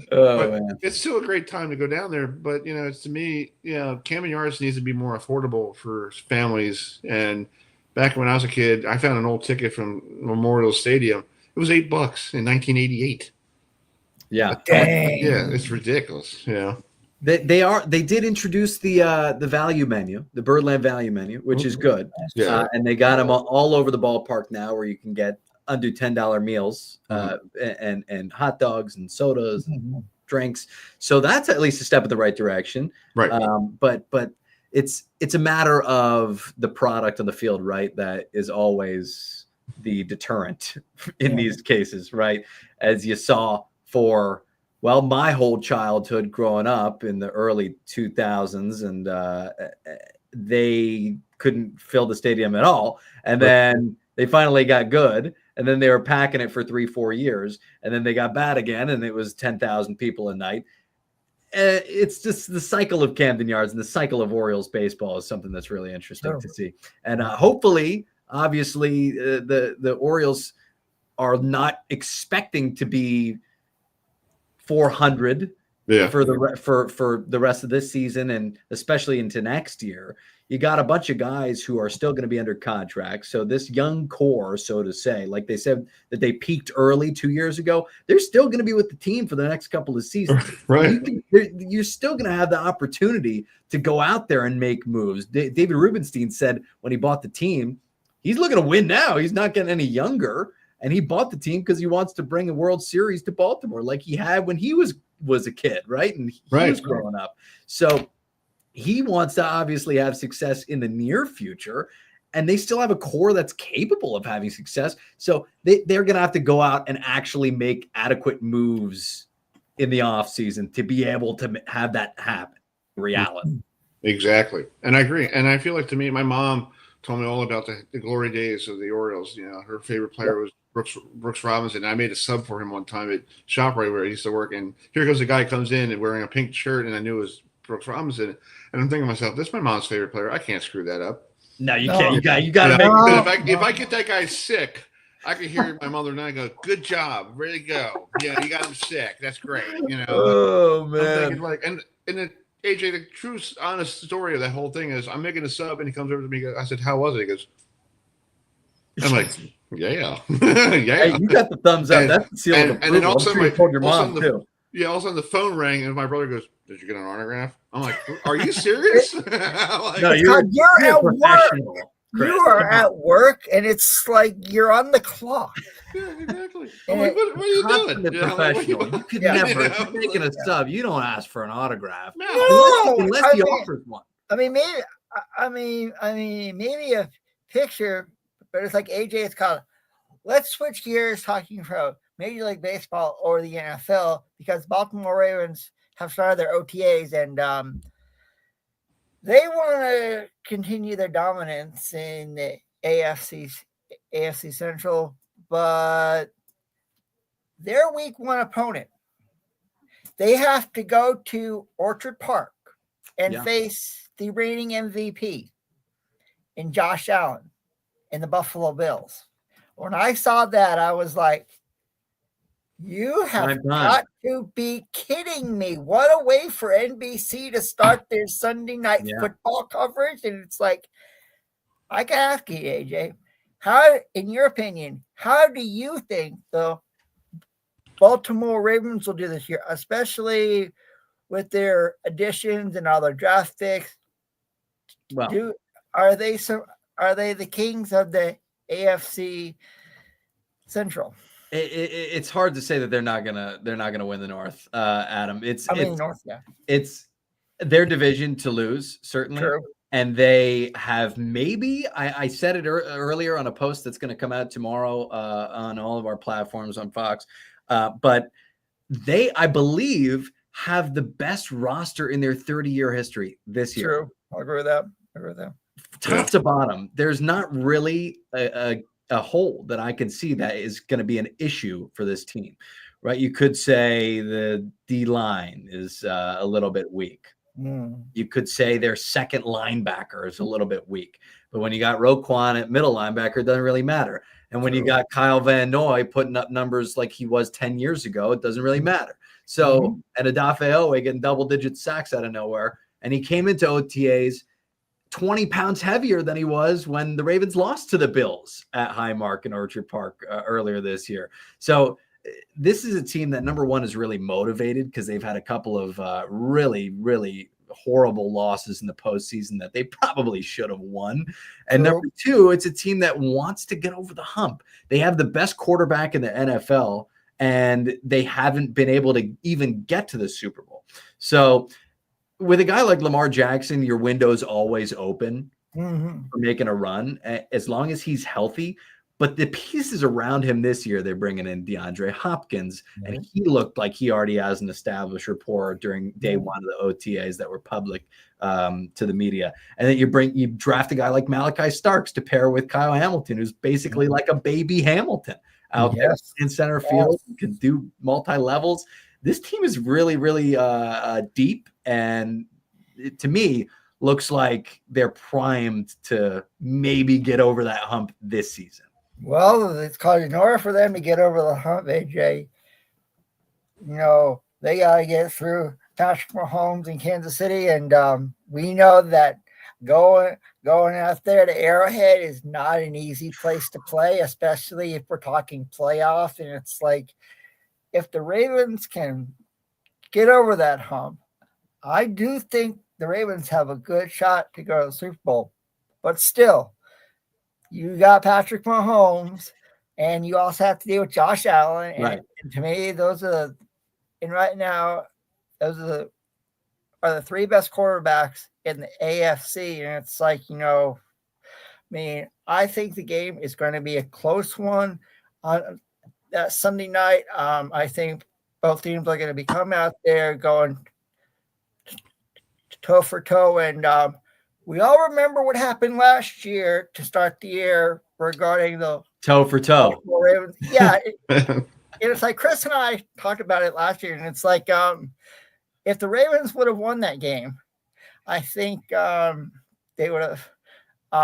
It would have been the one team. Yes, I do believe you're right, AJ. It's like, but all because of a stupid toe. All because of the toe. That's how that's football, though. It's sometimes. I know, and it's like, but still, it's like, I think this year the Ravens are going to dominate the AFC North, and till they're knocked off. We know about Cleveland till they drafted all Shador and all those quarterbacks. We know about Cincinnati and Joe Burrow, and we know about Pittsburgh. But you want to be the best, you got to beat the best. Right now, the best in the AFC North is the Baltimore Ravens. Yeah. Yep, exactly. I agree. Well, AJ, we got to go, but thank you so much for coming on tonight. Thanks for being such a good friend of the program, and we will get you on throughout the summer, see how everything's going before the Ravens, all that stuff. And I appreciate you. And are you on tonight on Fox 45 at 10 tonight, 10:50 and 11:30? I will be. I will find a way to watch on your website. On the website, they'll have it on FoxBaltimore.com as well. Thank you. Thanks, AJ. Take care, guys. Thanks, Appreciate Thanks you. for coming in. Thanks, AJ. See you, bye. See ya. All right, that's AJ Gersh, who is one of the Fox 45 sports reporters for Fox 45 News here in Baltimore. So, speaking of, today is John Fogelty's birthday, so we'll play a little clip here.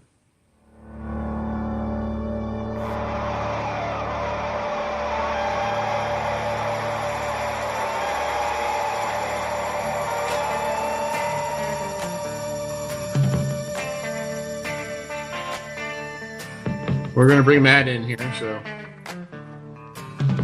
little John Fogelty there, Matt.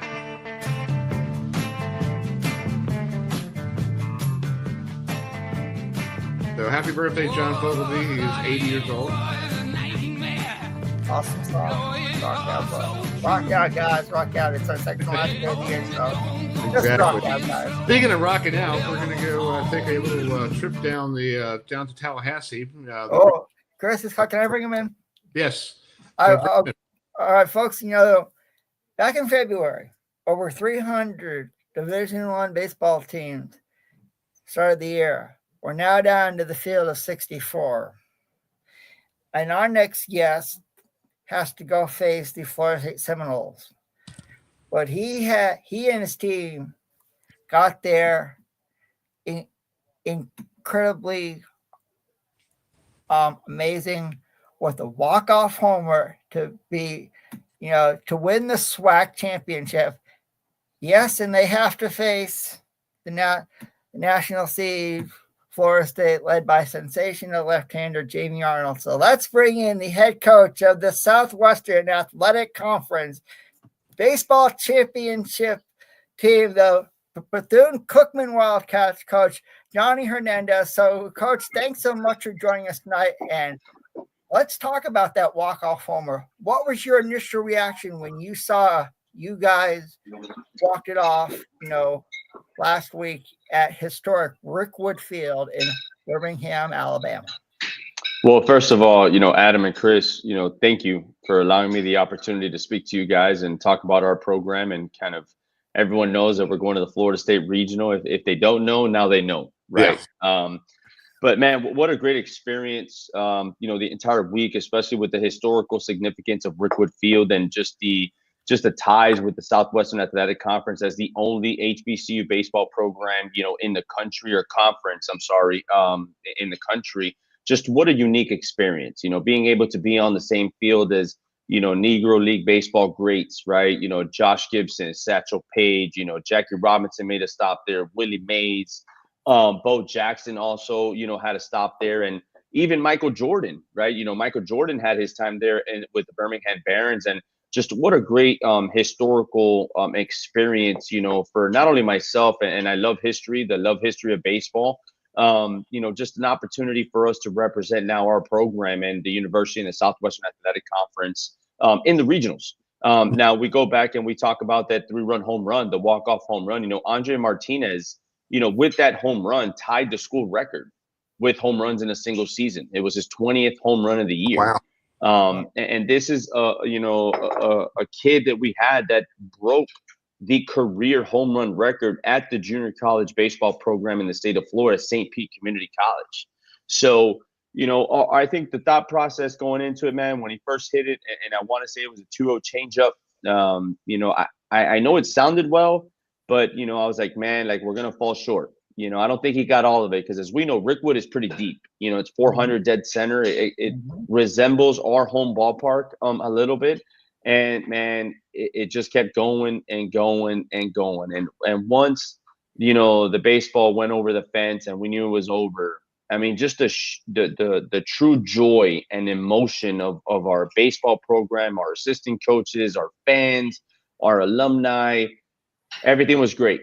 And even Andre, rounding the bases, broke down crying. You can see it in the video clips because it meant so much to him. I mean, this is a young man from Barranquilla, Colombia, and we all know Colombia is best known to put out soccer stars, and not too many baseball players come out of Colombia. But I mean, what an experience, what a moment. And I think the biggest thing that tops off of that was the opportunity for myself as a head coach leading this great group of young men to have this opportunity and experience this with my 12-year-old son, with Jake. And that was the cherry on top of the entire week. Yeah. And it's true. It's always great in this time of year, you see all these young, people who are like, yes, he's the home run king of your program, but people didn't even know who he is until now. And if you're Florida State, you better watch out. You don't want to throw a meatball pitch to this guy because you probably will reconvene the Dick Hauser Stadium, and make it his personal launching pad. But these are metal bats. We all know when they get to the pros, it's going to be different because of the wood, and it's different. And my dad used to play wood baseball, and I asked him, like, what was the difference? What's the feel like when you hit a home run? He goes, it's like a sponge. You don't even you don't feel it. It's just gone. I'm like, really? He's like, yeah, you just don't feel it at all. So let's bring in I didn't know the Stetson coach, Stetson University coach. He said to me that he was not available, but he's here on the dashboard. So let's bring him in. So, hey, Coach, how you doing? Thanks for coming up. I thought you were hanging out with your family. No, we actually tried to get dinner as we landed here in Auburn. I hope you guys can hear me because I got the email. Oh, good. Yeah, I got the email and I ran outside real quick. I said I'm not going to pass up a chance to go on your show with you guys and talk some baseball. So I got a little time here. So my man Trimper in the building. He called it. I will tell you this. That's right. Trimp and I have a really good relationship, and we had a really good midweek game a couple of weeks ago. And I in that game got tossed for the first time this year. I think I fired up the DeLand crowd, so to speak. But he saw me with Jake, and we had a good conversation. And man, Coach Trimper's been awesome. With our years competing against each other, and I'm so glad that he's on the show. This is such a surprise, and but he did call it. He did tell Jake and I after the game, hey, you're going to a regional, man. You're going to have some fun. So we have a good relationship. Yeah, I mean, we got a chance to play those guys a couple of weeks ago, and I was like, man, these guys can absolutely flat out play. And I was super impressed with how Johnny's team played, and certainly down the stretch in that tournament. I mean, I think it's like the kind of opposite of how we won our tournament. We had to win ours in a rain delay and all the conference rules that came out. You did, Coach. Yes, where you did. Johnny hits a walk-off where I'm like, man, that's awesome. That's how you want to win the thing. But, all the best to you guys over in Florida State. We hope you guys, do well this week. Yeah. Go ahead, Adam. Go ahead. You guys at Stetson, you guys have to face another ACC school at NC State, on Friday down in Auburn. So, so just talk about how you guys are getting prepared, to face a really good NC State team who a lot of people didn't think would make the tournament, but they did.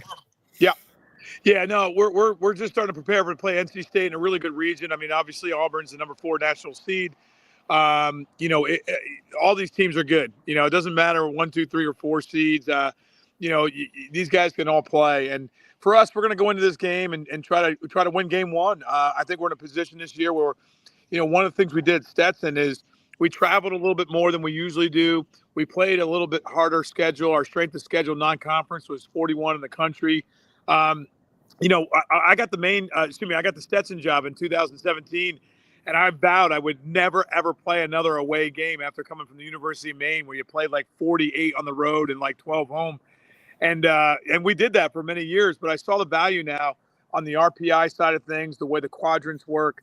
We went battle tested. We went out to Puerto Rico and played on opening weekend and had a 3-1 week. We went out to BYU and played a great weekend.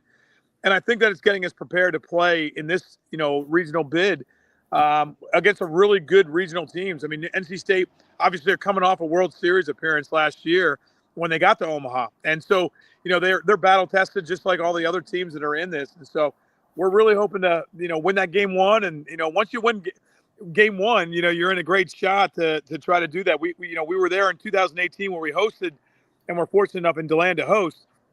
And, we won game 1, and then we went into a battle on game 2 against Oklahoma State, and we ended up coming out on the right side of that, and it made the regional that much easier to try to get to a super regional. Yeah. And it's like you got – correct me if I'm wrong, Coach. You guys faced Florida State after they had their tragedy down there. So, what was it like for you guys, to go to Tallahassee after what happened and face an emotional Florida State program? Yeah, that's a great question, Adam.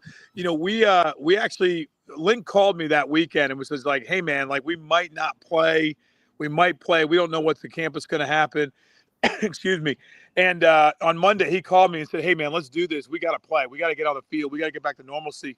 And we didn't know what we were going to get ourselves into on a midweek game. We go over on Monday night, and just from the New England area, my daughters played hockey at Maine and Boston College, so I kind of just adopted the whole, FSU strong, honestly copying from the bomber and, everything that happened in the marathon there years ago.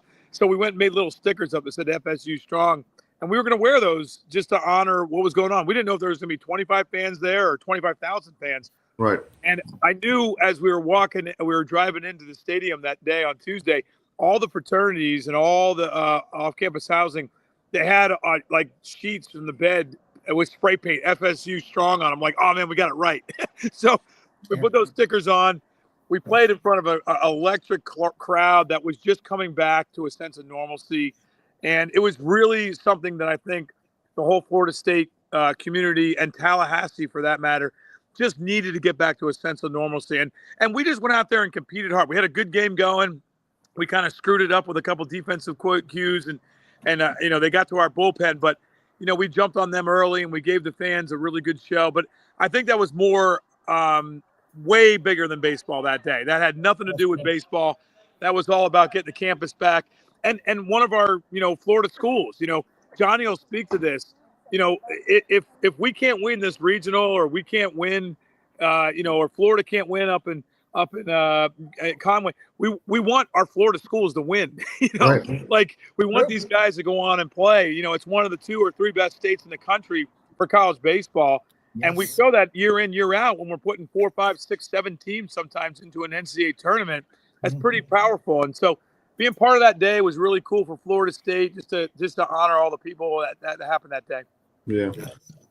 Coach Hernandez, let's talk about your team. You played Florida State this year, and it was a tough loss, 9-7, and they were undefeated at the time. So, what did you learn from that game that might help you for this Friday night's game against the Noles? They're playing at home again, so it was basically you already played them. So now this is a win, move on, or you go into the loser bracket. I think the biggest thing for us, and again, for us, when I construct the schedule, I want it to be the toughest, non-conference schedule that we can, right? And as Coach Trimper alluded to, I mean, the state of Florida, it's really good, whether at midweek, non-conference games, and just the ability to do that. I think that the biggest thing was putting our guys in that situation.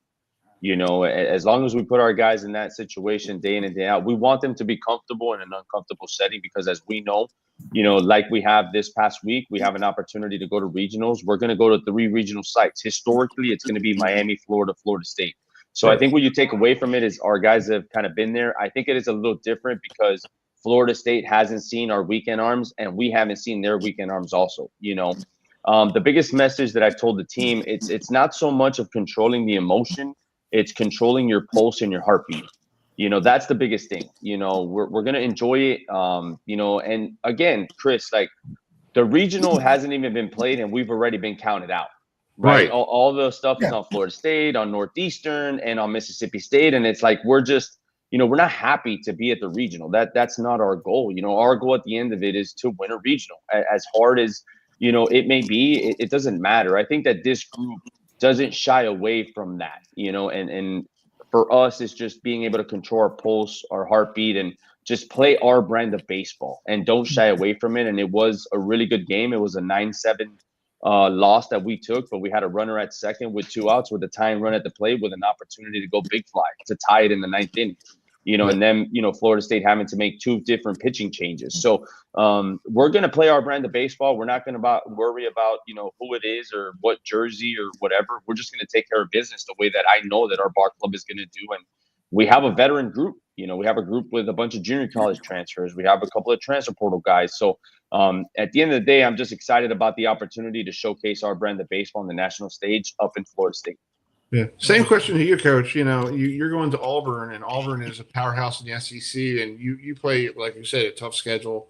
Went to Puerto Rico, and all the travel, So you guys have to take on a ACC school in NC State, knowing that you could win this game and move on, and you might have to face an Auburn on Saturday or whoever they face behind, after their game. So what is your mindset? You don't want to get to that game on Friday and blow your bullpen to the point like, oh crap, I have to pitch. I win this game, but I don't have a guy, I need for Saturday because I used up everybody, and I'm sorry, I can't pitch. I don't have any availability. Yeah, no, 100%. Johnny hit it right. Coach has done such a tremendous job of building that program over there, and we're really proud to play those guys every year. And quite honestly, he said it perfectly. Like, we're coming in this thing to win the thing. So, one game of baseball, and I've always said baseball, and my daughter's played college hockey, ice hockey, and baseball and hockey, it just takes one good performance. You need one good pitching performance and one goalie to stand on their head. And I don't care how good you are. I mean, for the Gen Xers on here, let's go back to 1980 with, obviously with the Team USA. They just got a great performance out of Jim Craig in the goal, and we won the gold medal. But, we're just trying to go out there and just win one game at a time. In a regional, the 4-team regional, that game 1 is so big because if you can win that and stay in the winner side bracket, the pressure's off you. And I think we match up really well this year, being a 3 seed. There's a big difference of being a 3 and a 4 seed. Let's go back, 12 months. I'm in Johnny's spot. We got sent over, with a 94 RPI. We got sent over to Tallahassee, and we got Florida State, Alabama, UCF, and Stetson in there. And Link is going bananas, being like, we got, 2 seeds and a 3 seed in our bracket, which I truly believe that was the toughest bracket last year. And it went to show you that, it was a good game against us, Florida State. We knocked off Alabama. UCF knocked off us, and Florida State prevailed. Well, Johnny's got to go through that this year with a really tough bracket. When you're the 3 seed, it makes all the difference in the world because you're not going up against that, elite guy that's out of the SEC that's throwing 101 or, obviously Johnny, I don't mean to do this, but like Arnold is legit. I mean, that kid's going to be a first rounder.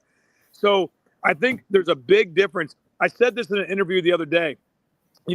When you're in the basketball terms, when you're a 16 seed and you got to go play the likes of UConn, Kansas, Duke, I mean, that's a tall task. But if you told your alma mater, your school that you follow, that, hey, we're a 10 seed, you guys are going to be like, yeah, let's go. Let's put money down on that. Like, we got a chance at that one.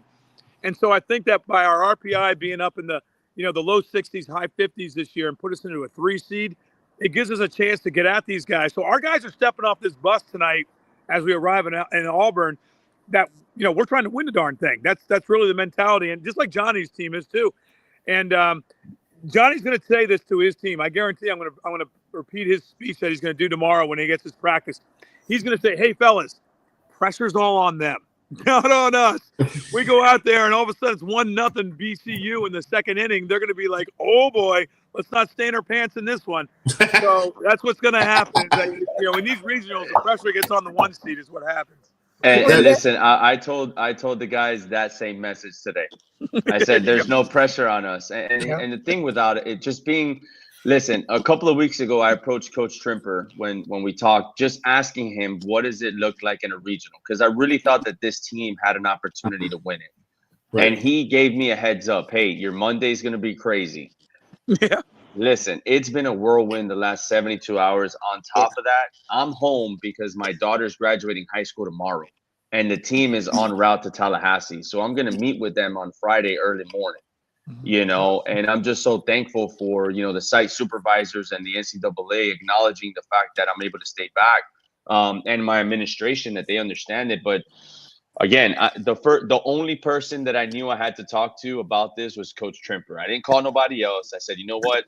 And I told Coach, as humble as I am, like, listen, I'm asking you because I really don't know, not because I'm walking around with an arrogance. There is a confidence piece to this, but just give me your advice. And man, everything that he's told me has come to fruition. And someone that didn't play Division I baseball, I remember the middle school Johnny watching, Morris hit the home run off of the University of Miami in the World Series, and watching the regionals, and even in this scope, falling short and just watching the selection show. And I had no idea what this week was going to be like. And I'm so blessed that I'm able to do it with my son and my family by my side. That's the biggest thing to it. So Trimp, I appreciate you, man, because you gave me a heads up and I went in with like a forewarning, and everything you told me has come to fruition. And just for the viewers to understand, like, we're a low resource school.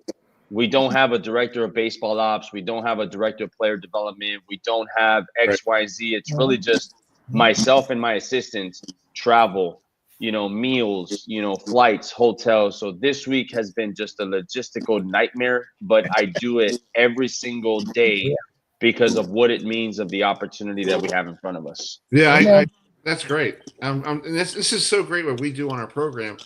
Yes, we could get the Florida States and the Alabamas and the Clemsons, but it's great to bring you guys on because you guys are so humble and realize where you're coming from. Like, I've been to your coach. I went to your stadium years ago when I was down in Florida. I did one of those Florida trips. I'm like, oh, I want to go to Stephen University. Okay. Yeah. And the ballpark is great. I didn't know Chipper Jones and some guy named Jacob DeGrom was there. And I'm like, okay, this is cool. And then I've been to Beth Cookman. I've been to your ballpark, the Jackie Robinson ballpark, because I was there for you guys for a game or something like that. Long time ago. And that ballpark is so old. It's like it brings out history. And I'm sitting in this old rinky-dinky press box there. And I'm sitting there with my car trying to see if I could lock the car from the press box. And my buddy goes, are you seriously trying to do that? I'm like, I want to know how far this thing goes, and we had such a great time. And these are great places to be to watch baseball, and it's great for you guys making it to Auburn or Florida State. And you guys are playing with house money. You have nothing to lose. True. It's like you could win the game on Friday, and it'll be the big, like Liberty University with their softball team, and that's a good example. Yep. They knocked off Texas A&M, and everybody's like, Liberty University, where's that? Well, I know where that is because my parents were in Virginia. And Lynchburg College was the big school besides Liberty University. So I know that area. So it's like, this is cool that these little small towns are showing their program of their baseball program, and you guys that's what your programs are. Your major league ballpark. Yeah. And it's like this, I watch a lot of college baseball, and I'm off work on Friday, so I'm going to be glued to my computer and my TV to watch you guys. And it's like, I mean, when Liberty knocked off Texas A&M in softball, it's like David beat Goliath, a 16 seed beat a number 1 seed, and we've seen that in the NCAA basketball tournament. So it can be done. I mean, if you guys were to knock off NC State and Florida State respectively on Friday, I think it would be like, how could it be not only for your school, but for the conference you're representing, the ASUN, the SWAC. It's like, it would bring national attention to your conference that maybe it doesn't. Go ahead, Jordan. Anybody wants to say something? It's like no. I mean, I think you guys hit the nail on the head. I mean, Johnny's right. Like, we're a little bit more blessed. We got a little bit more staff members here to help out. But I told my ops guy, I said, once you get to that selection, on 12 to 1, I think we left the office with like 9 employees with us from the university at like 7:30 that night. And between flights and logistics and just trying to get to where you got to go. Uniforms, all the stuff you do. And then obviously today, trying to practice yesterday at your home field. And then today we had a travel day. So we had to fly today. So we just got into town and I'm trying to feed the guys. And I just got a chance to go out with my daughters and my wife to have just a meal. I haven't seen them since last week, even though they were at every game. But Johnny, to Johnny's point is, we wear a lot of different hats at this level. I came up from the mid-majors. I was the head coach at Manhattan College, which I didn't even have an assistant coach, and I didn't even have a home field. And then I went to Maine, which was a little bit more resources, but heck, you're dealing with weather and travel. So we've all raked our fields, we all build our mounds, we all do our laundry. When someone doesn't show up to work, or we have to do those things. So this makes it so much more special that when you get to this level, you get to the top 64 teams in the country, you're competing against the best. And to your guys' point, there's not as much pressure on us at this point. There's pressure to win your conference. There's pressure to be number 1. There's pressure, to win the conference tournament, to get that bid. At this point, you just want to keep it as loose as you can. You want to play the music loud. You want to let the guys celebrate their success, have a fun day, and then go out there and compete their butts off. That's what this is all about this time of year. Exactly. I agree. Well, guys, I want to let you guys go because I know when you get Coach, thanks for coming on. Get some dinner, eat some good food there in Auburn, Alabama. Coach, you got it. Thanks for coming on, and congratulations to your daughter graduating high school. It's always cool to see a kid, your kid going to college next year. So that's a good thing too. Yep. Hey, Johnny's son is one heck of a player. He came over and ripped apart our batting cages when he was down there, and he put holes in the cage. So we're recruiting this dude in a couple of years. Okay. There you go. I get to keep him close, so I'm good. All right, guys. We'll see you soon. Right, thanks for having me on. See you soon. Thank you. Thanks, guys. All right. That was fun. That was great. That was awesome. That was awesome. I didn't know Stephen coach was coming on because I got an email saying, "Oh, he's going to see his family for dinner." And then all of a sudden I saw him in the dashboard. I'm like, "Are you serious?" And he said, and I'm like, and I checked the email. I'm like, okay, he must have emailed me because I can't check the email during the program. But I'm like, wow, he actually gave time for us, knowing that his family's there, and that's meant something to me. That's really cool. Yeah, it's called. We want to say, it's called. How many viewers are we at right now, Chris? Well, folks, thanks for joining us. And we're at the top, almost the top of the hour. We're almost done here at 9:30. Wherever you're watching us, we appreciate you joining us. If you are here in the lower 48, here in Baltimore or Stephen University down there in D-Land, Florida, or over in Jackson or in Daytona Beach, Florida, or if you're in North Carolina or whatever place you are, or if you're up in Canada, because we are going to be talking. That's right. It's called. We're talking CFL football. Yeah, at the top of the hour. When we have. Let's bring this. They're not here yet. At 9:05, we got some former local guys here who played their college ball here in Maryland or Towson. At 9:05, let's bring this up here so you can see what's going on. So thanks for joining us tonight. Tibo Debaillie, I guess I hope I'm saying it right. And Marcus Lewis. Marcus Lewis plays for Edmonton Eskimo. And here's the funny thing, Adam, I didn't realize they play each other this weekend in an exhibition. Oh. Yeah, so and they play on the first game of the season on June 7th. So you're wondering what I'm wearing tonight. I got the old Baltimore Stallion jersey on. I was wondering what you got. Got to bring the CFL in because my father and I and my family had season tickets for the Stallions or the CFLers, whatever they call them. Yeah, let's go. We've had people on in the past, representing the Stallions, and it's called folks. It's called, if you've never watched CFL football, CBS Sports Network is going to have some games on, for us here in the States. And if you want to, it's called, if you're watching in Canada, you can watch on TSN up there. They do, or down here the CBS Sports Network, probably after the Women's Professional Bowlers Tour. Yes. Some news and notes around here. We're waiting for the guys to join us. On this day, let's see here. On this day in 2006, this guy broke Babe Ruth's record and became second place. So here's the folks from the Bay Area on Fox Sports Net with the call. The numbers Bonds has against Kim in 0 for 9, 5 walks, 1 strikeout. And the Cove is waiting. The pitch. Bonds hits one high. Hits it deep to center. Out of here. 7:15. The wait is over, and they are on their feet here at AT&T Park. Bonds passes Babe Ruth. He is second on the all-time home run list.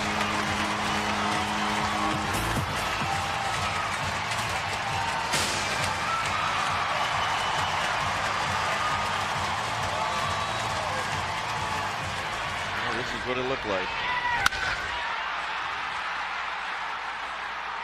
He knew it. Now let's take a look at the majestic arc of home run number 715. Only the second guy in baseball history to ever have hit a 715th homer. And look at the fans behind him. So that's Babe Ruth Barry Bonds on the day in 2006, breaking. I can't believe that. It's hard. I remember, but it's like I couldn't remember the date, and it's like, folks, called Tell Your Friends and Family that next Monday night we're going to have a legend on the show. Yep. We're going to have Mark Packer we all know from the ACC Network. He's going to join us next Monday night at 7:35 to talk about his legendary career. Because if you don't know, he did announce his retirement. So it'll be an honor to have Mark Packer on our show, on our last show of the year before we take a little bit of before our fiscal year, and then we'll get and get ready for the ACC kickoff. So it's called if you guys have any questions for Mark Packer, be sure to email us at herbfm@gmail.com. And it's like, and we will ask Mark Packer, it's called Your Questions, and your questions will get answered. So tell your friends and family, we're going to have Mark Packer on next Monday night at 7:35. Yes, we will. Let's bring that up here real quick here next Monday night here. Tonight here on the ACC Network, we want to do a little plug for our friends at the ACC Network. They're airing a special between Bill Belichick and Dabo Swinney. So let's play a little clip of this real quick. And you have the BYOG. What is that? Oh, gosh.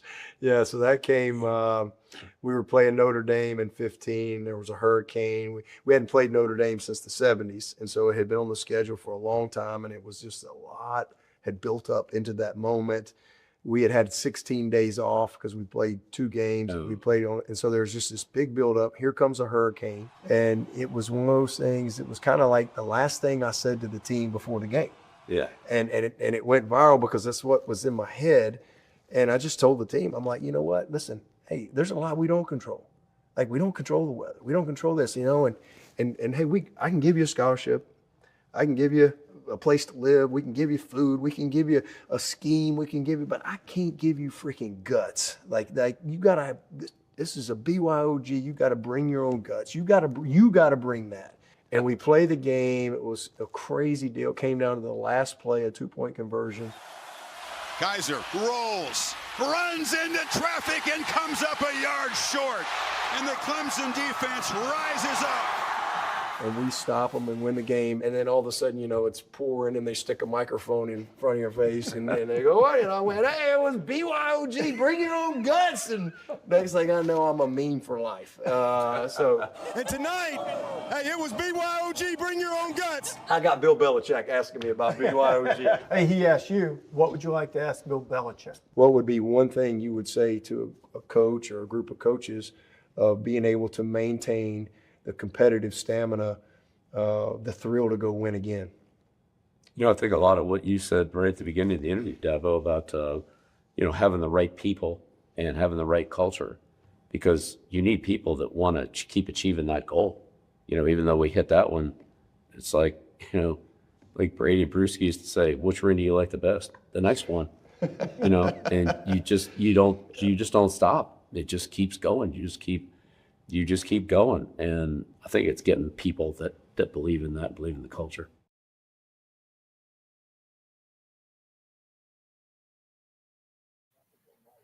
I can't wait. Chris, can we like find a way to it's called, do we have time machines so we can go to July 24th when we'll see Dabo and yeah, I know. That'd be cool. It's like, yeah, it's like I'm counting down it's like I say to myself, okay, Monday is 7 weeks until I'm in Charlotte. Tuesday is 7 weeks until the ACC kickoff happens. It's like, and I can say this. Yep. I miss you. I know. All right, let's bring this next guy in. Let's go up to the north of the border to Vancouver, British Columbia. The BC Lions getting through their preseason schedule and getting ready for their first game of the year next Saturday, June 7th. That's also Noah's birthday, so my nephew's birthday. So maybe the BC Lions will bring a win. So let's bring in Tibo Debaillie, who our good friend from Towson University is up there. Hey, Tibo, how you doing, bud? Hey, how you doing? Thanks for coming on tonight. How are you doing, and how's preseason going? We just had our last practice of training camp today, and then on Friday we have a second preseason game, and then we're going back to Vancouver after that. That's cool. Well, this week you have a preseason game against the Edmonton Eskimos and Marcus Lewis, who's supposed to be joining us from Maryland. So you got a local flavor up there in your neck of the woods. So just talk about this preseason game coming up against the Elks. It's just a great shot for a lot of the young guys to make a name for themselves, and I'm really excited to play in this game. I don't know how much I'll play, but I'm just excited to hit somebody else in our own teammates for once. Adam, you got a question for him? Yeah, so Tibo, when you were at now, even though you played in the CFL, do you keep up with your former college team in the Towson Tigers? Yeah, I try to watch. It's hard to watch the games because we're always busy, but and then the weekend we have our games as well. But I always try to see if they won or what happened or whatever. So I'm always trying to see what those players are. So what do you think about Coach Shimrick taking over the reins? He's such a nice coach. We have him on our show every time we get him on. Have you talked to him? Have you got a chance to meet him, or have you? Because I'll tell him to call you to talk to him. Tell him to give you a call. Yeah, no, I haven't met him. I haven't talked to him at all. But from what I've seen on Instagram and social media, he seems like a great guy and a guy that brings a lot of fire to the team. And yeah, I hope he does well. I think it's his second season now, right? It's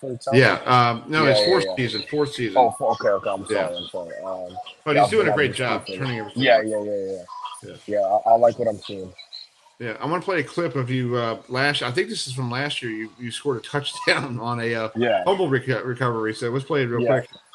So you're playing against the Argonauts, trying to organize it. Anybody down here in Baltimore, we know about the CFL, so it's not like it's like some new league. So talk about this. You picked it up and you just rumbled and tumbling, right in the end. So just go ahead, talk about it.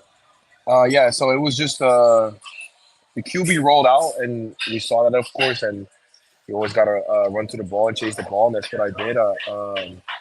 And my buddy Arch, he sacked him, and he lost the ball, and I was right there. I was like Johnny on the spot, just picked up the ball and ran it in. That was about it. It was just a great hustle play, and it paid off. Yeah, it's funny. They knocked the ball out, and everybody's looking around and going, and you're like, hey, man, this is like, I'm going to pick this butt up. This is mine. Yeah. It was like a golden egg right in front of me. I was like, I'm picking this up. Yeah. There you go. So talk about playing up in Vancouver, British Columbia. A lot of people down here, you probably know Baltimore. We had a CFL team back in the day, 495. How cool is it to play in the CFL? And you get still people up there going, you're from Towson, Maryland. Is that where the CFLers used to practice? And then you'd probably be like, yeah, probably. I know. Yeah. Mm-hmm. Yeah. So it's my 5th year up here now, and I absolutely love it. And, I'm grateful to be in the position that I am and still play football. And I haven't really had anybody come up to. Not a lot of people here know about Towson at all, because it's a small D1 school. But it's just really great to play up here, and the Canadian people are really nice. We also have a lot of American guys on our team, so it's cool to see. That's true. Adam, you got a question for him? Go ahead. Yes, for people who don't watch CFL, tell them why they should, because it's like, I love watching the CFL. I know there's a lot of different rules regarding the NFL versus the CFL. So I would say first off, it's like much more high paced, because you only get 3 downs. So let's say on the first down you get no yards, and the second down is going to be an obvious passing down. So that creates big plays on offense and on defense. And it's just so high paced. And before you know, the game's already done. And being in the game, it goes from like, okay, we're on offense right now, then boom, it's punt, we're back on defense, then it's punt return. It just goes so fast, and it's really nice to see. The field is bigger too. That gives more opportunities for bigger plays, bigger runs.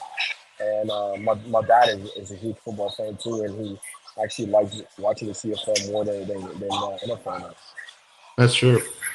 Before we let you go, because I know you're probably finishing up dinner, but what are you guys eating there tonight? Is there anything good that I could call DoorDash and have it delivered? It's like pulled chicken and a barbecue sauce on a bun with some cold salad, so it's pretty good. Never mind. I don't want that. Come on, Chris. Well, I hope you have a great week with the preseason game on Friday night, and we'll keep an eye on you down here. We'll get you on during when we come back from our little vacation, and just good luck with the start of the season. Thank you very much. Thank you guys for having me. All right, buddy. Talk to you soon. Thank you. Bye-bye. Have a good one. All right, that's Tibo Debaillie, who I couldn't hear him because he was in the dining hall. It was like really scratchy there. We're still waiting for Marcus Lewis to join us here, but I guess he forgot to join us. But anyway, did you hear some sad news? This was reported yesterday. Mary Lou. I didn't know. I didn't hear this. Yeah, she had a bad situation. Let me see if I have the video. Here it is. This is back in 1984. She got pulled over in West Virginia for a suspicion of DUI.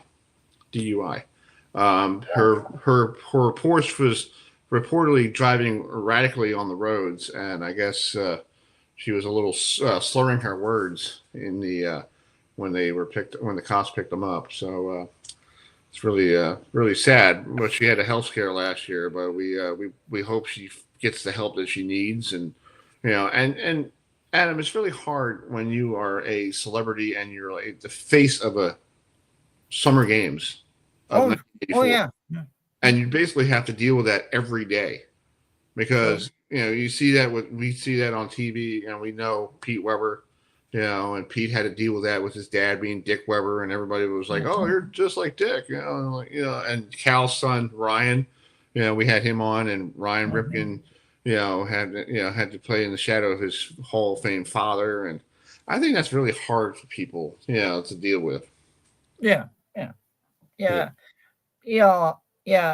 and I'll agree with that, Chris. It's like, when you're the star of a sport, it's called, you want to maintain the image, and I get it. It's called, you got a target on your back, and it's like, you want to make the sport really grand, but yeah, hopefully Mary Lou Retton will learn from this and move on with her life. Exactly. We know last week was the Indy 500, but on Friday was the. This is funny. I know, Chris. It's called folks. It's called. If you've ever seen the it's called if you've ever seen the legendary Oscar Mayer Wienermobile. Well, they had. It's called. If you don't know this, folks, they actually had an Oscar Mayer Wienermobile race at the Indianapolis Motor Speedway, and it was 6 Oscar Mayer Wienermobiles going around the track, and it's well, we got behind the Buncast. It's called. I was at work, and I was like, when I heard this, I was like, okay, I guess Fox wanted to make their. Our friend George Bashero was watching it, and I sent him a message on Facebook. I said, "Man, that's a lot of wieners on the the track." Yeah, and it's like, well, what a way for Fox to make a statement. Well, here it is. Let's play a little behind the Buncast here. It's got Chris. It's got. Oh, I wish I were an Oscar Mayer wiener.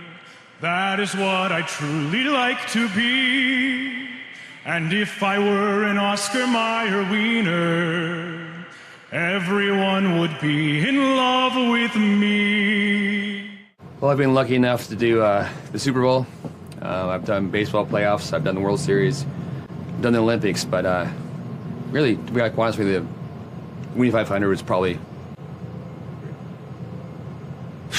It was the juiciest showdown of the season, where the buns were firm, the dogs were hot, and there could only be one wiener. And this is Behind the Buncast. I'm done. I'm done. Chris, it's like we ended the show on a hot take. I know, some hot buns, buddy. Hot buns. Yeah, it's like yeah. Oh my God. But it is what it is. Yeah, we're still waiting on for Jamarcus Lewis to join us. Yeah, but we'll play a little bit more clips here. Yeah, we got another couple of minutes here before we wrap it up here. Yeah, and it's like here's another classic John Fogerty CCR song.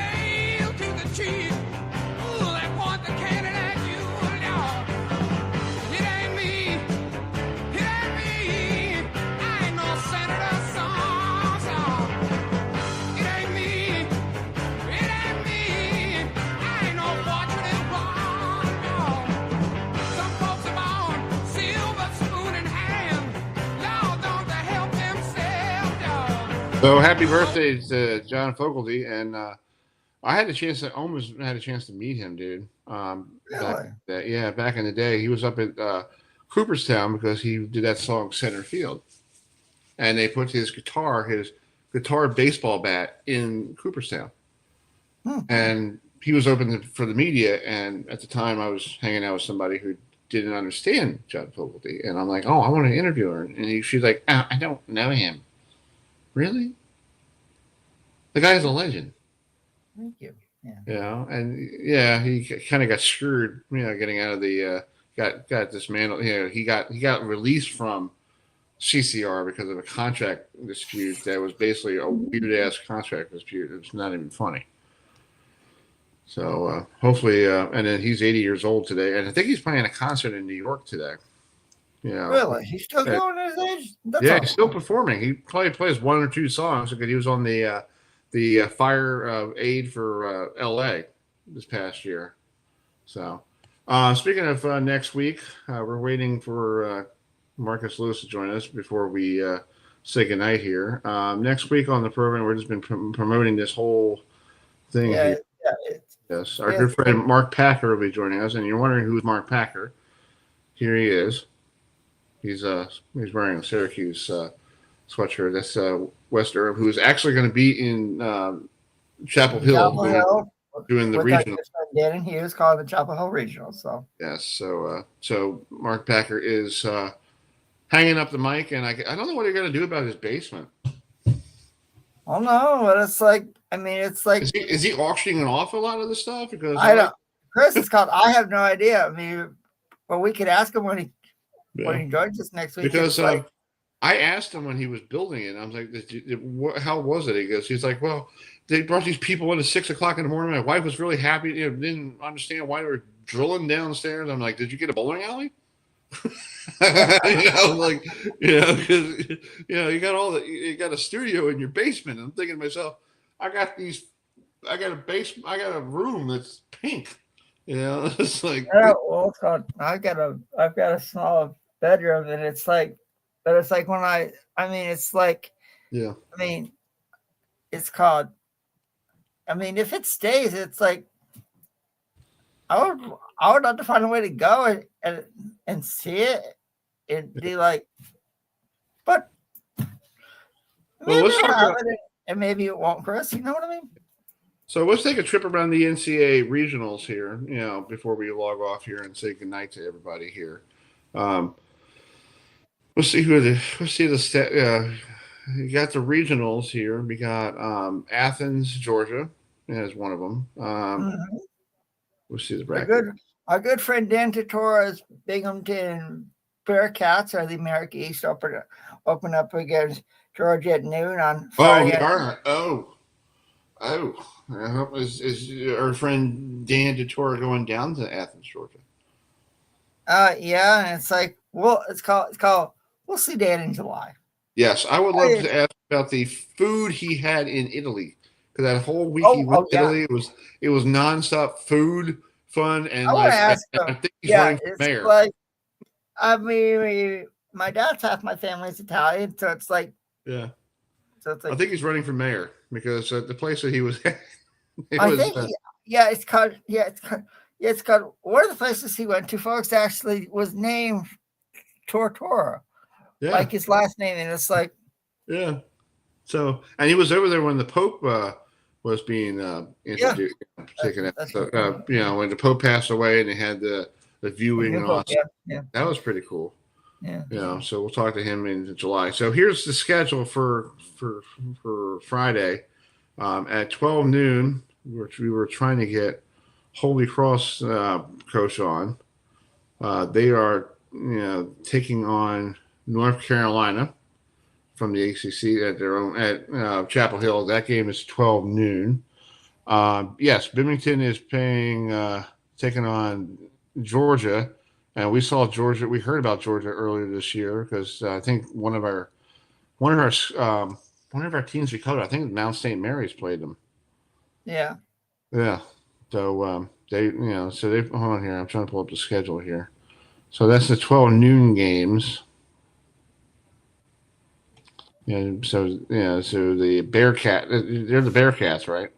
Yes, they are. I have a Bearcat T-shirt somewhere in my drawer because I went up there one time to Cooperstown. And I was like, "Oh, I want to get a T-shirt from Walmart." Yeah. So that's it's got. I do have some bowling news to pass along, you guys. Right now in Baton Rouge, Louisiana, is taking place the USBC Open Championships, and our good friends EJ and Natalie Tackett are there, and EJ threw a 300 and World Games of 228, 247, and 300 to take over 8th place in regular singles with the 775 series. Wow. there's another. So yeah, so it's like, with all the downtime from the, so there you go. That's cool. Good job. Packet update. Yeah. And this weekend, the PBA Tour finals are taking place in Pennsylvania. So it's like, I had an opportunity to go, but I'm not going. But I'll watch on the CBS Sports Network where they're good friends. Yeah, it's sad that you can't go, but it's good that. It's called. I mean, hopefully next year I can go up to Portland, Maine for the PBA Tour in September and go and eat my lobster. And Chris is called next. If it does happen next year, I'm dragging you with me. Okay, I'm game. I had to use your words the other day. I'm game. Yeah, it's called. You need to come with me. Okay, yeah, I can do and that. I'll take you for lobster. Okay, I know where to go. Trying to bring up something before we get off the air here. It's somebody's birthday today. Oh, really? Besides John Fogarty's birthday. Okay. Let's see if I can pull it up here. I'm trying to get the video here. Hold on a second. All right. Hold on here. Let's just bring this up. Okay, here it is. So, hold on. Trying to do some editing here on the fly. Okay, yeah. So, let's see here. All right, come on. And technology, wonderful folks. Yeah, this is editing on the fly. It's Randy Peterson's birthday today. Oh, well, it's called, I can actually say I have met him in person. He is a nice guy and funny guy too. Funny guy. Yeah, it's got, I told him he's been on our show once before, so I'll hopefully get him on, in the fall, when the CW schedule gets released for the PBA Tour. It's called, if he's part of the team, but it's called Happy Birthday, Randy. Yeah, Randy Peterson, who just got inducted into the USBC Hall of Fame. Yes, so good bowler, good person too. Yeah. Oh yeah, Scott. He always enjoys seeing me. Yeah, and we had him on the show, back in January. Yeah. Or December or something. It was before Christmas or something like that. And and I told him that story that I remembered the story about him trying to take, when he was at the airport here in Baltimore, and his lady didn't stop and took out the toll booth guy, and he goes, "You remember that story?" I was like, "Yeah, you told me that." And he was like, "Wow." He was like, "That's an old story." So let me pull this up here real quick. Yeah. Yeah, we got to put some audio, video here for him. So next week here on the program we'll have Mark Packer on. We'll try to wrap up, the spring sports with there's some local people who played lacrosse and some baseball in this area because Cornell won the men's. Yeah, first time since 1977. Yes, and the ladies. There's a lady from North Carolina. So here's Randy Pearson back in 1991. Yeah, bowling at the TOC. And 94 at the General Tire. Sorry. That's right. Yeah. So happy birthday to Randy Pearson. He didn't like seeing that split. Sorry, bud. Yeah. No, he didn't, Chris. He didn't. Yeah. Well, we're going to wrap it up here, but thank you so much for joining us tonight. We'll see you next Monday night. We appreciate you joining us. Make sure you be part of us next Monday night, June 2nd at 7:30. Yes. We'll have the last sports talk with Chris Heidel before we do our little hiatus, little vacation. Man, this season we went from July 2nd. We started in Orange Beach, Alabama. When I was down there on vacation to all the way back up to here. So we've been through a lot of places. Yeah, it's called, let's see. You went to Portland, Wake Forest, ACC championship, for football, basketball. And for me, back down to Charlotte, some games here. Yeah. So it was a great year, great year. And it's called, I went to the TOC. I met Ben Stiller, which was cool. So I saw Jesper Svensson win the TLC. I got a picture with them, and it's it's like it's been a really good year. It's I think this will be my fourth year with you, Chris, this upcoming year. Yes, and it's been such a fantastic ride. Yeah. I've been doing it.